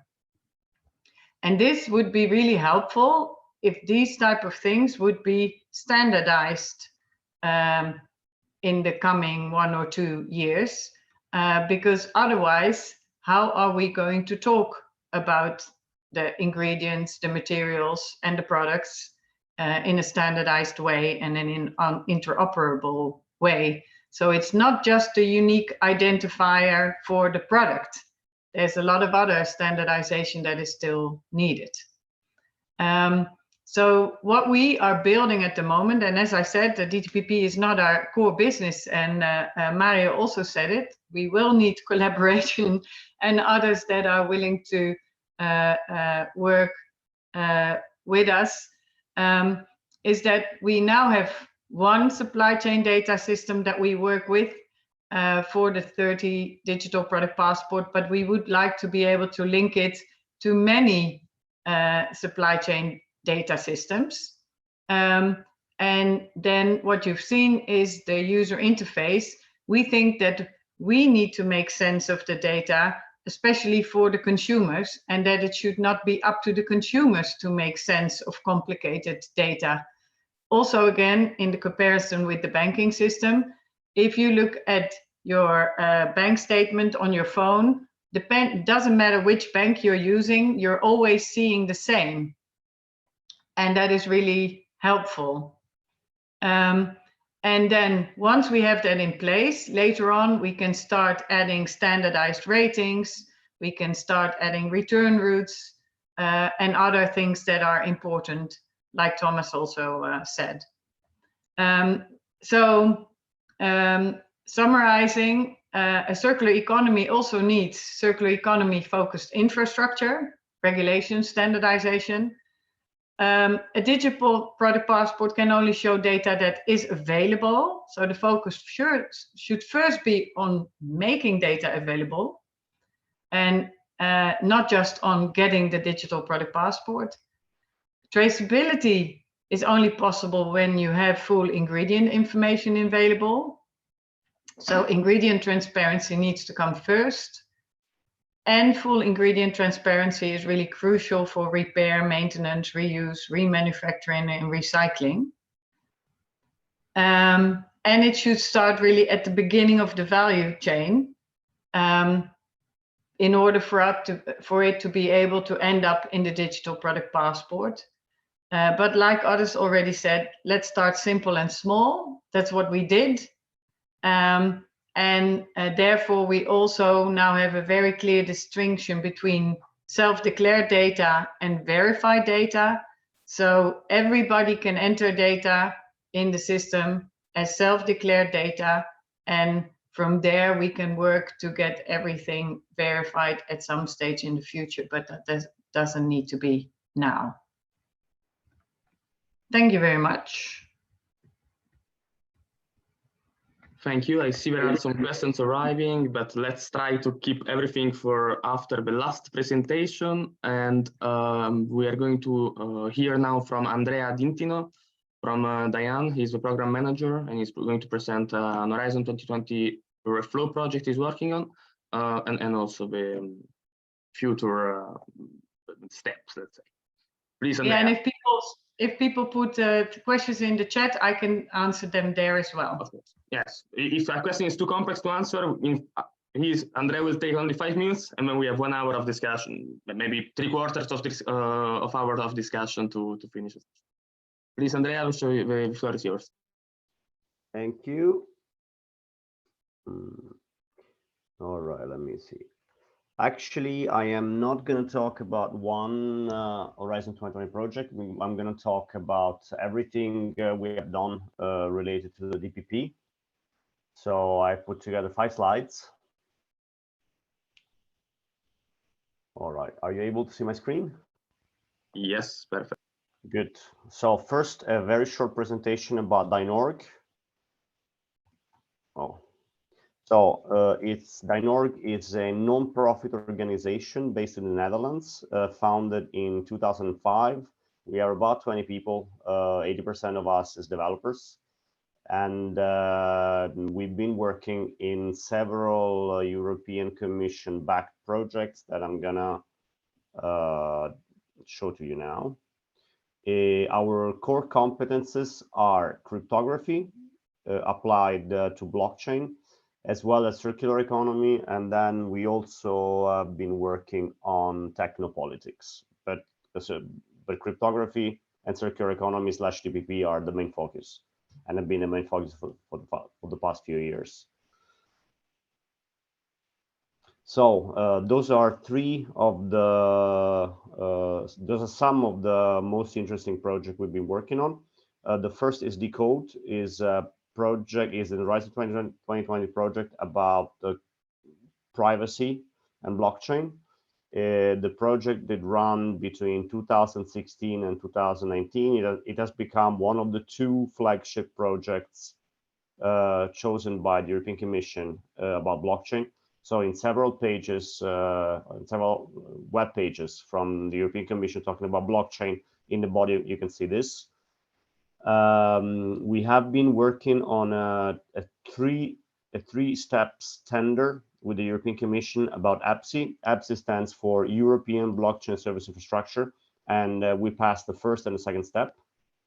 They just announced, they just told us like a few days ago that we didn't pass the 3rd step, but we're happy anyway because of the work we've done. And the one that is more relevant for you people here is Reflow, which has been running, it finished this year, 2022, so it started in 2019. This was a 10 million euro, a 9.5 something million euro project with 27 partners. And for this project, we prototyped a backend and a digital product passport for circular economy. Thanks to this project, we got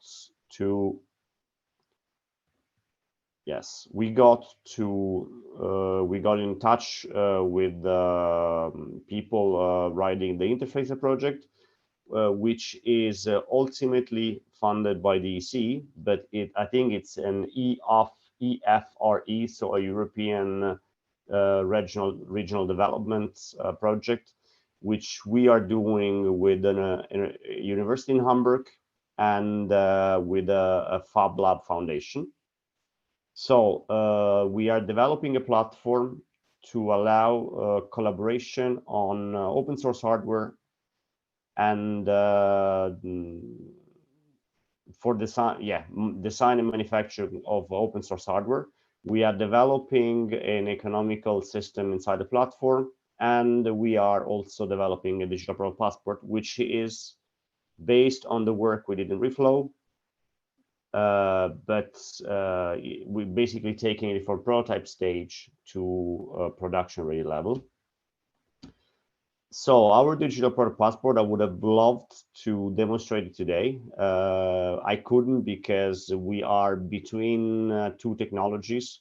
We have just pulled the old Reflow server down, and we're working on putting the new version online. So in a week or so, I'll be able to show it to you. Anyway, the first version was prototyped in the Reflow project using the Amsterdam pilot, which is about the textile recycling. This was based on our backend, and they made a PWA to scan labels and show the content. What we're doing now, which is also the result of all the latest projects we're working on. So first of all, what we have is basically a framework to develop digital product passports. We have a backend developed, a backend that with I'm running out of time. Okay, I have 1 minute more. Yeah. No, someone else connected. Nothing about time. Okay, thank you. We have a backend that can communicate with clients, so with front end or mobile applications using GraphQL, using an ontology called value flows, which is a dictionary meant to describe interactions and transactions, which makes it flexible and which gives us a very, very powerful track and trace function. We're using W3C DIDs as much as we can, and W3C verifiable credentials. So basically, each user or each service will have its own DID document, meaning that public data will be stored in an interchangeable format that has become a W3C standard. Our digital product passport is anchored on blockchain, and we can use different kind of advanced cryptographies to make sure that the data is verifiable and correct. And we have so far we have a progressive web app to generate and scan the digital product passport.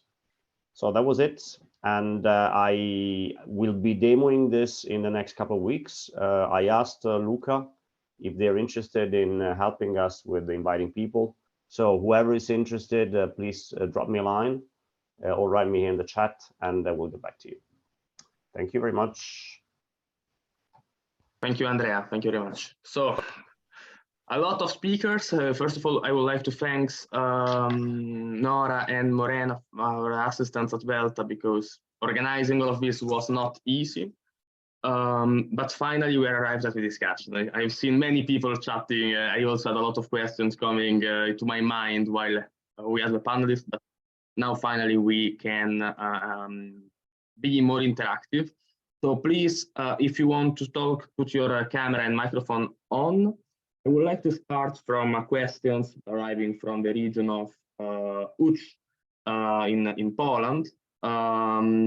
So you have Adam in the chat thanking Sasha for the presentation and saying, do you see a place for cost lifecycle analysis or green procurement methodologies in the digital product passport? What is the link? So how could it's for Sasha, but maybe also for anyone else who feels to answer to this question about how could about the interest between the link of lifecycle analysis and green procurement and the digital product passport. Yeah, I'll start, and great if others chip in. I always compare it a bit with the wonderful system that we have in Europe for electronic appliances, where you have A, B, C, D, E, and all the colors. I think everybody knows that. that is a wonderful standardized way of giving information about a product. And that information can be there because first, I always say the ingredient data is there. First, there is information on electricity usage, etc., etc. So we always say, start from the beginning, ingredient data, then traceability data, and then and you can start adding electricity usage, energy consumption, and from there you can then also build an LCA in a standardized way and can put that in the product passport. But in a way, these are the features and claims around the product. And that is not the first, for us, not the first focus of the product passport, because it's very important and interesting information to know around the product, but based on other information that first needs to be there. And then, of course, you don't want to just know the LCA, you also want to know the amount of recycled content that is already in there. You want to know to what extent it is recyclable again, you want repair data. So around the core, you can then build a lot of other pieces of information. But that is not the DPP in itself, I would say. I think it's comprehensive. Anyone else? Yes, I could also add on this, and it fits quite well, because we have to see also, I think Michele mentioned it before, for the Ecodesign proposal is also designed as the basis to provide the data for further steps. And typically in Ecodesign, or what is now mentioned, the labeling, there is also a certain LCA approach included, but of course the product passport would rather be the source of data for providing such later LCAs. And of course, there's still a lot of discussions going on. For example, on European level, there's discussion on the product environmental footprint approach, or EPDs, or a lot of other things where already LCAs are done. But exactly the product passport would be one step ahead for bringing together all the relevant data that can be used for such further usages. Yeah.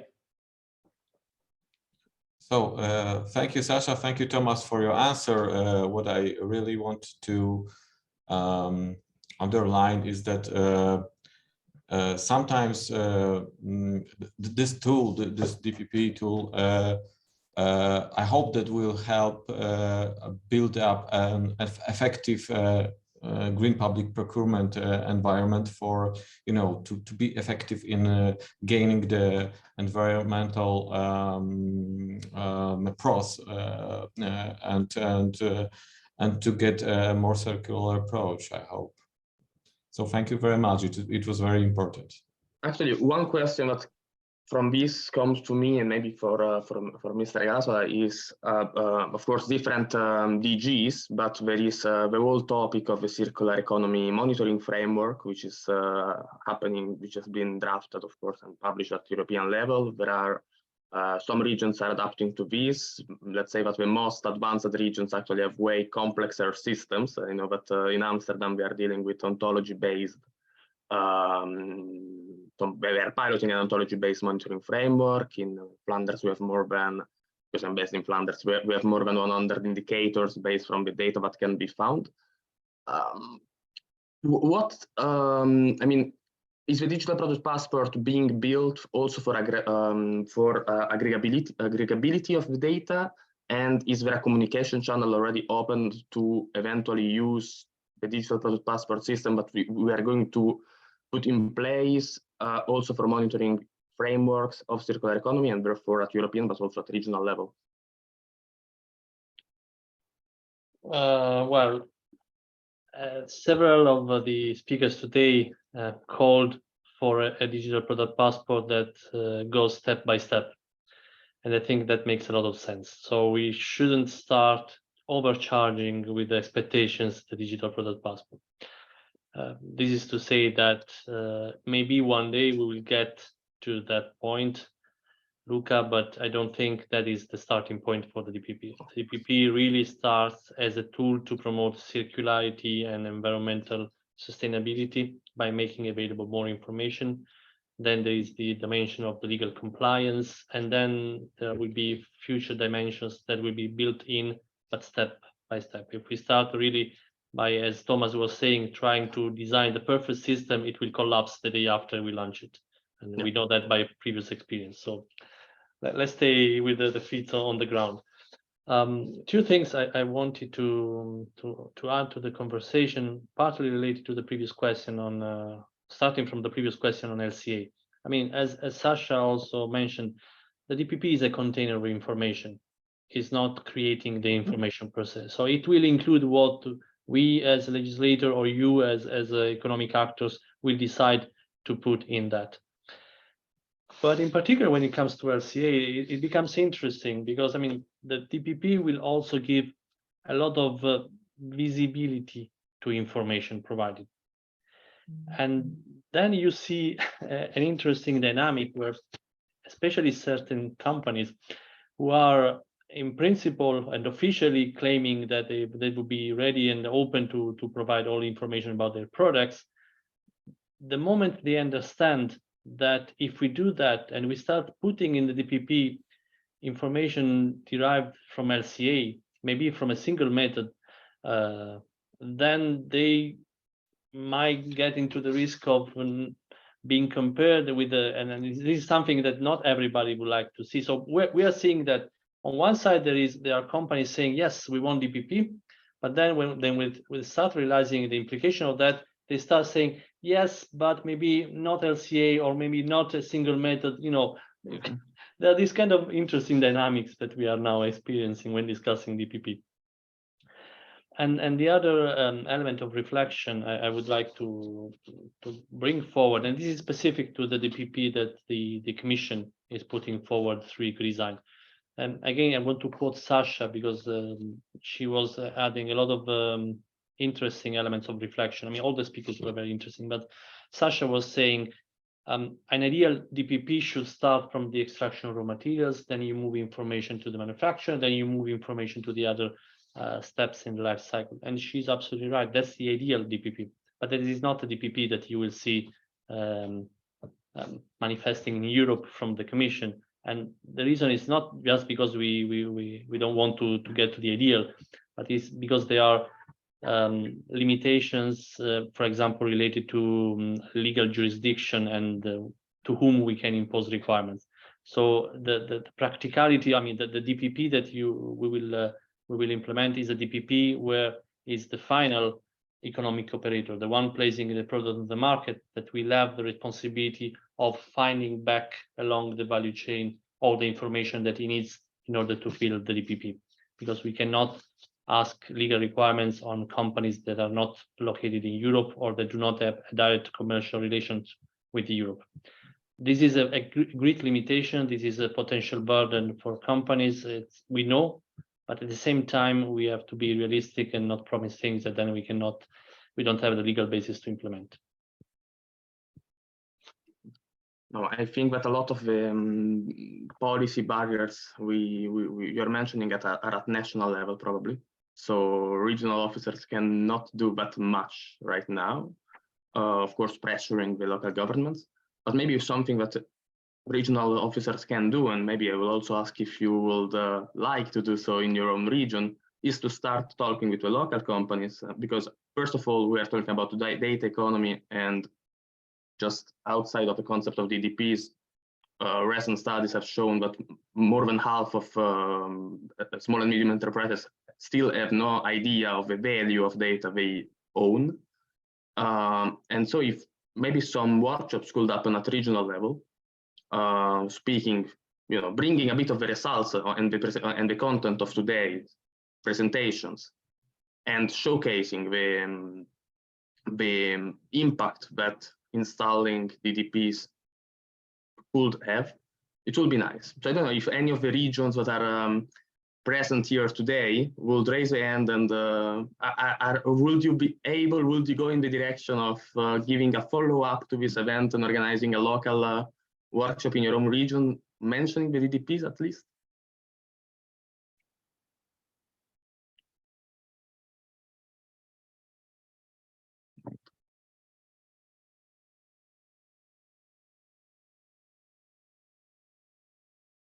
no regions today. Okay. I think there is still some time we can discuss about it. Maybe in LOSC we can do something with friendship, no, Adam? I hope so. Yeah. We're going to work on this as well. Okay, so maybe I saw that there were a lot of questions during the presentation from Ulf. Ulf, is there still anything that has not been answered of your doubts, or anything you want to add to the table? No, not really. I think everything can be discussed at length, and we have limited time. So, but I think I've seen very good replies to my questions in the chat. So thank you so much. Okay. Anyone else having questions for anyone else? I see an hand raised by Mario. Hi, Mario. You are muted. So once again, I could give an input as well to what we just discussed about data fields potentially in a digital product passport, and maybe I could show a graphic which helps to structure that a bit in the thinking. It's still interim results, it's not final, but if you want, I can present that once. 1 second. Can you see this? Yes. This is what we are working on in one of the projects, and as Michele just said, I think I fully agree with him. If we want to see this fly, we should start with a couple of information fields, and we can build up on it later. And maybe the EU could say, in a few years' time, we are adding this and this data field so that the industry can prepare for it. But what we see, we have like basically 3 categories of data fields. We have on the one hand product birth information, so the real data about the product, how it's produced. We'll have product lifecycle information, which are tracked during the use phase, like repair history if you have item-based identifiers. And we will have on a 3rd layer compliance and circularity data, which build up on the information, for example, the birth information. And we have different sources for this. So not all of it, like here on the top, this will rather come maybe from a certification body. So on the other side, this will rather come from producers, and this rather comes from consumers, from sorters, from recyclers, etc. And I think we are building on a very big table where we go through each data field and say, okay, who is the source of it? Who could host this data? Who could access this data or needs this data to make better decisions? And I think this is also what we will bring in the CIRPASS project and go through to have their very structured information. Which data fields, when is it really necessary, who needs it, is it also available today? And I think that should be also part of it with what we start, what is available. Absolutely. Very interesting slide, of course. Can I ask something to Mario? I mean, to the old speakers, but starting from what Mario is describing. The issue of the dynamic data. I mean, as Mario was hinting, dynamic data makes sense when you have a DPP at item level. Mm-hmm. We will see in the context of Ecodesign at which level we'll be working. I would expect batch will be the baseline, and then model and item will depend from product group to product group. But the question is, what do you think, Mario, are the decisive factors to decide and then make a trade-off when it makes sense to go to the item level? Mm-hmm. Yes, that's what a very good question. And that's why I mentioned before, I think for textiles, overall, it probably doesn't make sense to have item level because, of course, repair can change a product a little bit, but usually it doesn't change it that much that it has an influence on recycling.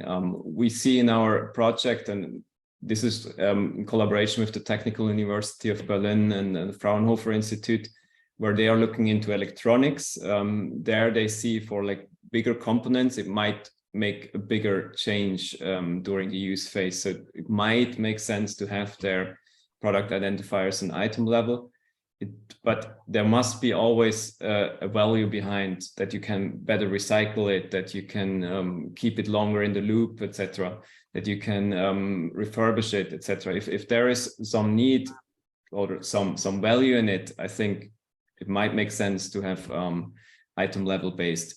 On our side, when we are working with fashion brands, we usually tell them, if you just want to achieve the goal of standard reuse and standard recycling, production batch level is enough. If you want to add certain things, gimmicks, which you want to interact with your consumer and show the life, the whole life cycle of your product, then you can also do that. You're unlocking a lot of things. You also can create more statistics, how satisfied they were, etc. But it's not absolutely necessary then on our side. Chiming in, because I think it's perhaps a bit anticipating what CIRPASS will do, is we anticipate that life outside has huge variety, and having fixed data sets is not an option when being confronted with huge variety. That means we need to have a system where we can merge new information into it without affecting the structure of our database or our information structure.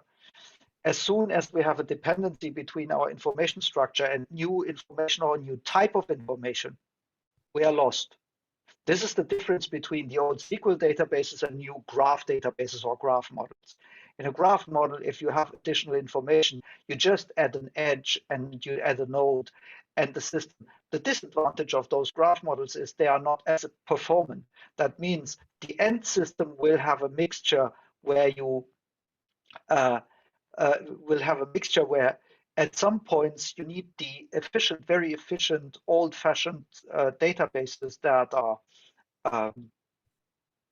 highly performant. But for trans-company border stuff, you probably will do different things.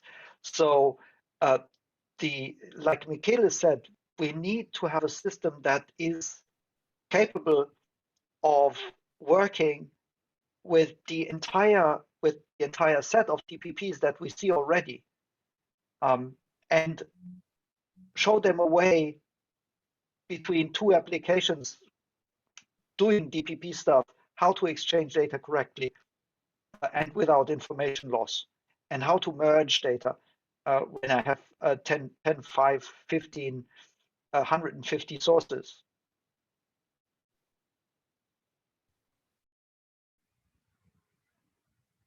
Sasha, please.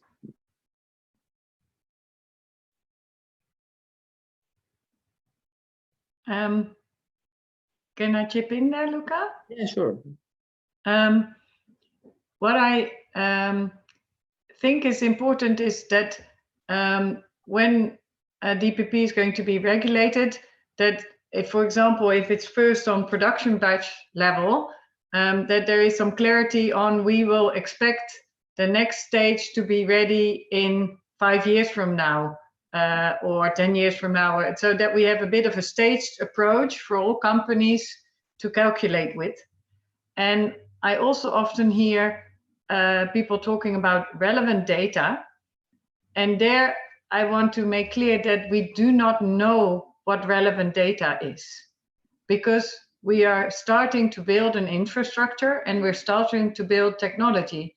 So certain things like a polyurethane cannot be recycled today, but there are many chemical companies working on chemically recycling polyurethane. And so today we do not know which information is relevant 5 years from now for them to be able to recycle the polyurethane. And that's why we constantly say all information, at least around the ingredients, is relevant. What we will want is that at some stage, I don't know, 5 years, 10 years from now, probably more realistic 10 years from now, we want to have commodity streams of recycled materials that we do not have today, like we have copper, like we have steel, like we have glass. So for these materials, it's already normal.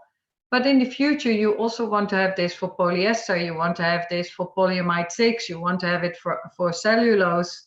And then there's probably even certain grades of these recycled materials. Like we have for steel, we have clean steel that is left over from the manufacturing, and you can send it back directly to the steel producer and you get the same price as you paid for it. And then you have used steel and it has a different price. So what we see, for example, with the PET bottles at the moment is that the PET of recycled bottles has a higher price than virgin PET because people want it commercially. And there is a commodity market for PET because it's bottle PET. But then what we also do is that we start using food grade PET for t-shirts because that's what people like. But it's ridiculous in a way because we're downgrading the food grade PET.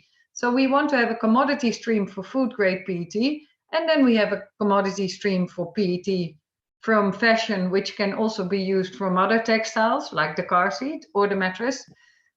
So I fully understand that we're all currently in the linear way of thinking, but we need to try to step into the circular way of thinking. And this, I'm also learning every day, and then think what is needed to keep these circles going, to really start these material cycles. And then I think don't underestimate that where to start. And I fully understand that LCA data or that type of qualifications that you can put on a product is really interesting. But I wonder if that is the first important step to get the circular economy going and to get more repairable, refurbishable, recyclable, reusable products. Yeah. Thanks. Brilliant answer. Now, really, I was trying to put the whole concept in mind, and I think that it's really key. We should start to think about which data we need, not for today, but for the day when the circularity will be of higher implementation rate, let's say. So the day we will have all the laws at regional and European level in place and so on. The day we will have everything working, we will find ourselves missing the data if we don't start today with selecting which data are needed with this picture in mind. Yeah, because many products go on the market today and will only come back in 10 years from now. Exactly. Please, Michele. Yeah, I may slightly disagree. At least, I mean, we need to come again to balance that with the pragmatism of, I mean, providing data is a cost for companies. We also need to be sure that they don't lose competitiveness because we are asking data that maybe one day will be useful, but we don't know when and if. I mean, that's not really ideal. So we rather would be pragmatic. I mean, we always will have preparatory studies looking into the value chains and identifying what is relevant. So it will not be up to the companies to decide what is relevant, but what is relevant will be for everybody the same information. And then these legislation are reviewed every 3-4 years. So there will be the possibility to update the content of the passport periodically. And last but not least, there will always be the possibility for companies to add information to the passport on a voluntary basis. So I think we have to be a little bit pragmatic in this also to look into the issue of costs. Thank you.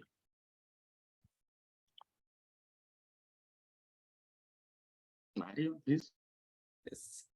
I would like to answer to these two quotes, and I basically agree like with both sides. I see a bit on the one hand, we are mapping the needs, for example, from recyclers, and we have a lot of these mapping, and we're doing this since more than 5 years. And as Sasha said, also recyclers, they're improving their technologies, so the requirements change over time. Sometimes things become relevant which were not relevant before, or were relevant before and now not anymore. So definitely the requirements and the needs from the industry, they're not set in stone so far. At the same time, we also see that more or less it's more and more getting stable. In our product information 4.0 project, we do workshops with all stakeholder groups where we ask them what kind of information do you need. We also ask them what kind of information for those who are the source do you have today. And from our work with our standard, I said we launched that in 2019, and back then we had more mandatory data than today. And that's also based on our practical experience that when we are working with brands, that sometimes they just don't have certain information. And we also noticed they might be nice to have for certain decisions, but they're not absolutely mandatory. If we have like certain data which are not at all available today, it's still better than having nothing. Today, a lot of data is optional. We have maybe like 10 data fields which are mandatory. Based on these, we can take okay decisions. And obviously, I think that the industry will need a bit of time. There are a lot of traceability system providers out there, which help the brands to make this more transparent, to create the information which are not out there today. And I think the EU can help there if they say, okay, we start with, I don't know, with 5 data fields or 10 data fields, whatever. And then they would say, in 3 years' time or in 5 years' time, we expect also the further additional information fields, then the industry can really prepare for that point and making sure that informations are available. And I think that's probably the pragmatic way to go and being successful in the long term. Do you both agree with this vision? Yeah, I agree both with Michele that it's important to start pragmatically and realistically. And I also really like Mario's point where he says, can we have a staged approach? This is also what we're saying. If you give clarity to companies, these are the demanded data fields for now. And in 3 years, we want you to go to that level of transparency. And in 5 years from now, to that level of transparency, then everybody can work towards it. And it's going to be very clear. And of course, companies can go beyond that if they are willing and able. But then we do have a very clear roadmap. Yeah. Rigo, if you want to add something to this? Yeah, it's just to give an answer a bit to Mario, because he showed the slides, and the slide showed vocabulary, and vocabulary is more or less saying, look, we need to have an agreement on certain semantics, not on certain data fields. We need to have an agreement, and then there is a political process where the regulator, Michele, plays a role in saying, okay, we need at least this. But my hope is that there is commercial incentives at some point in time so that people provide information and others can actually gain this information to make something useful that gives us a higher interior product, less dependency on things that we don't want, and so on. So the Michele has called it the voluntary aspect, and I still believe that the voluntary aspect is underestimated. I would like to react to that, because what we have proposed is that we link to things that the EU is working on, because there is some where now I have to find right wording. The banning the green claims without substantiation, and we thought greenwashing. Yeah, thank you. And so if you link and you say, this is what we would like a DPP to start look like and do, and it's voluntarily for now, whatever, the coming 5 years or the coming, but if you want to make a claim, then you need a DPP to substantiate your claim. then you make the two work together, and it is voluntarily, but not completely free. People cannot just do anything. Because I do think consumers have the right, if there is a green claim, to know what's behind it. And there the DPP could then play a role. Yeah, exactly. That's exactly along the lines I'm thinking. I think that the discussion on this topic could go on, but since we are in the last 5 minutes, I would like to ask a last thing to Michele, Mr. Galatola. Please, because still let's have a conclusion also that speaks to regions. This pragmatism we are talking about, we are talking about starting regulating products from 2026 in any case, but and of course we have seen a lot of the work that should happen in standardization at European level and in the co-design of the different standards needed. But is there anything between today and the 2026 that could happen at regional level and what regions could do to facilitate the implementation of the regulation once this is ready in 2026? Yes, there's a lot that can be done from different perspectives. There is the contribution to help us identifying which will be the products that we need to regulate. In a few weeks from now, we will publish a draft working plan for ESPR with the product groups that we may decide to regulate, and there will be an open consultation where all the authorities, including the regional authorities, will be asked to contribute and to provide reasons why we should do or we shouldn't do certain things. So that's the first, we'll say, the first moment. But the even more important moment, from my opinion, is to prepare the ground for the implementation, because we see a lot of needs in terms of capacity building, skills creation, and support to companies in order to be able to embrace the change that I was mentioning at the beginning. For example, when it comes to creating the condition for a service provider to help SMEs to manage their data, when it comes to even the skills for auditors to verify the data that will be required, or where we were talking about LCA, we know that the use of LCA is growing exponentially, but the experts existing on the field are not sufficient to do all the work that will be required. So there are a number of actions that, and this is for regional authorities, because they know the reality of their territory, so they know where to intervene and how to intervene. There's a lot of work to be done in order to be ready when in 25, 26, or whenever the different legislations will kick in, because it's not only Ecodesign. There are other legislations that are going in the same direction. There is the construction product regulations, there is the taxonomy, and there are many more. So when these will kick in order for the territory to be ready, there is this work of preparatory work to be done, especially on skills development, I would say. Very clear. Then one question went to the regions that are present. I see that there are still 2 people from the region of Molise in Italy. We have someone from Central Macedonia, Central Romania, and Navarra, and someone from Lotski. Did you guys hear what you were expecting to hear from today's session? And if yes, are you satisfied and do you have questions? If not, what would you need to better implement and understand the implication of digital product passports in your own region?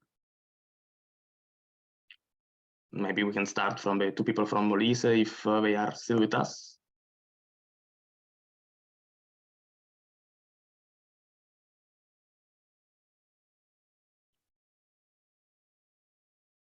No, please, Adam. First of all, thank you, Luca. First of all, I would like to thank you for this very concrete and specific topic of today's meeting.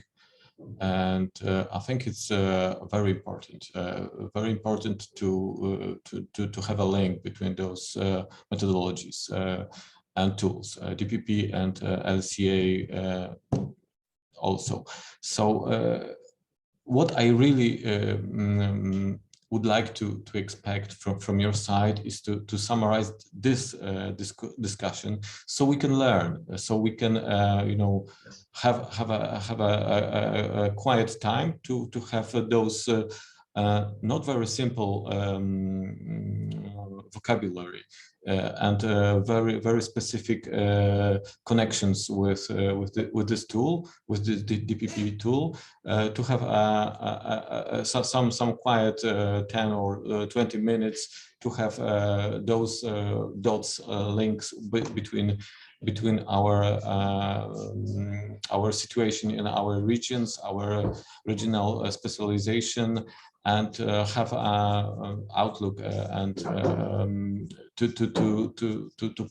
to have a right perspective between our regional specialization and implementing DPP possibilities to develop. Thank you. Thank you very much once again for this topic. Thank you.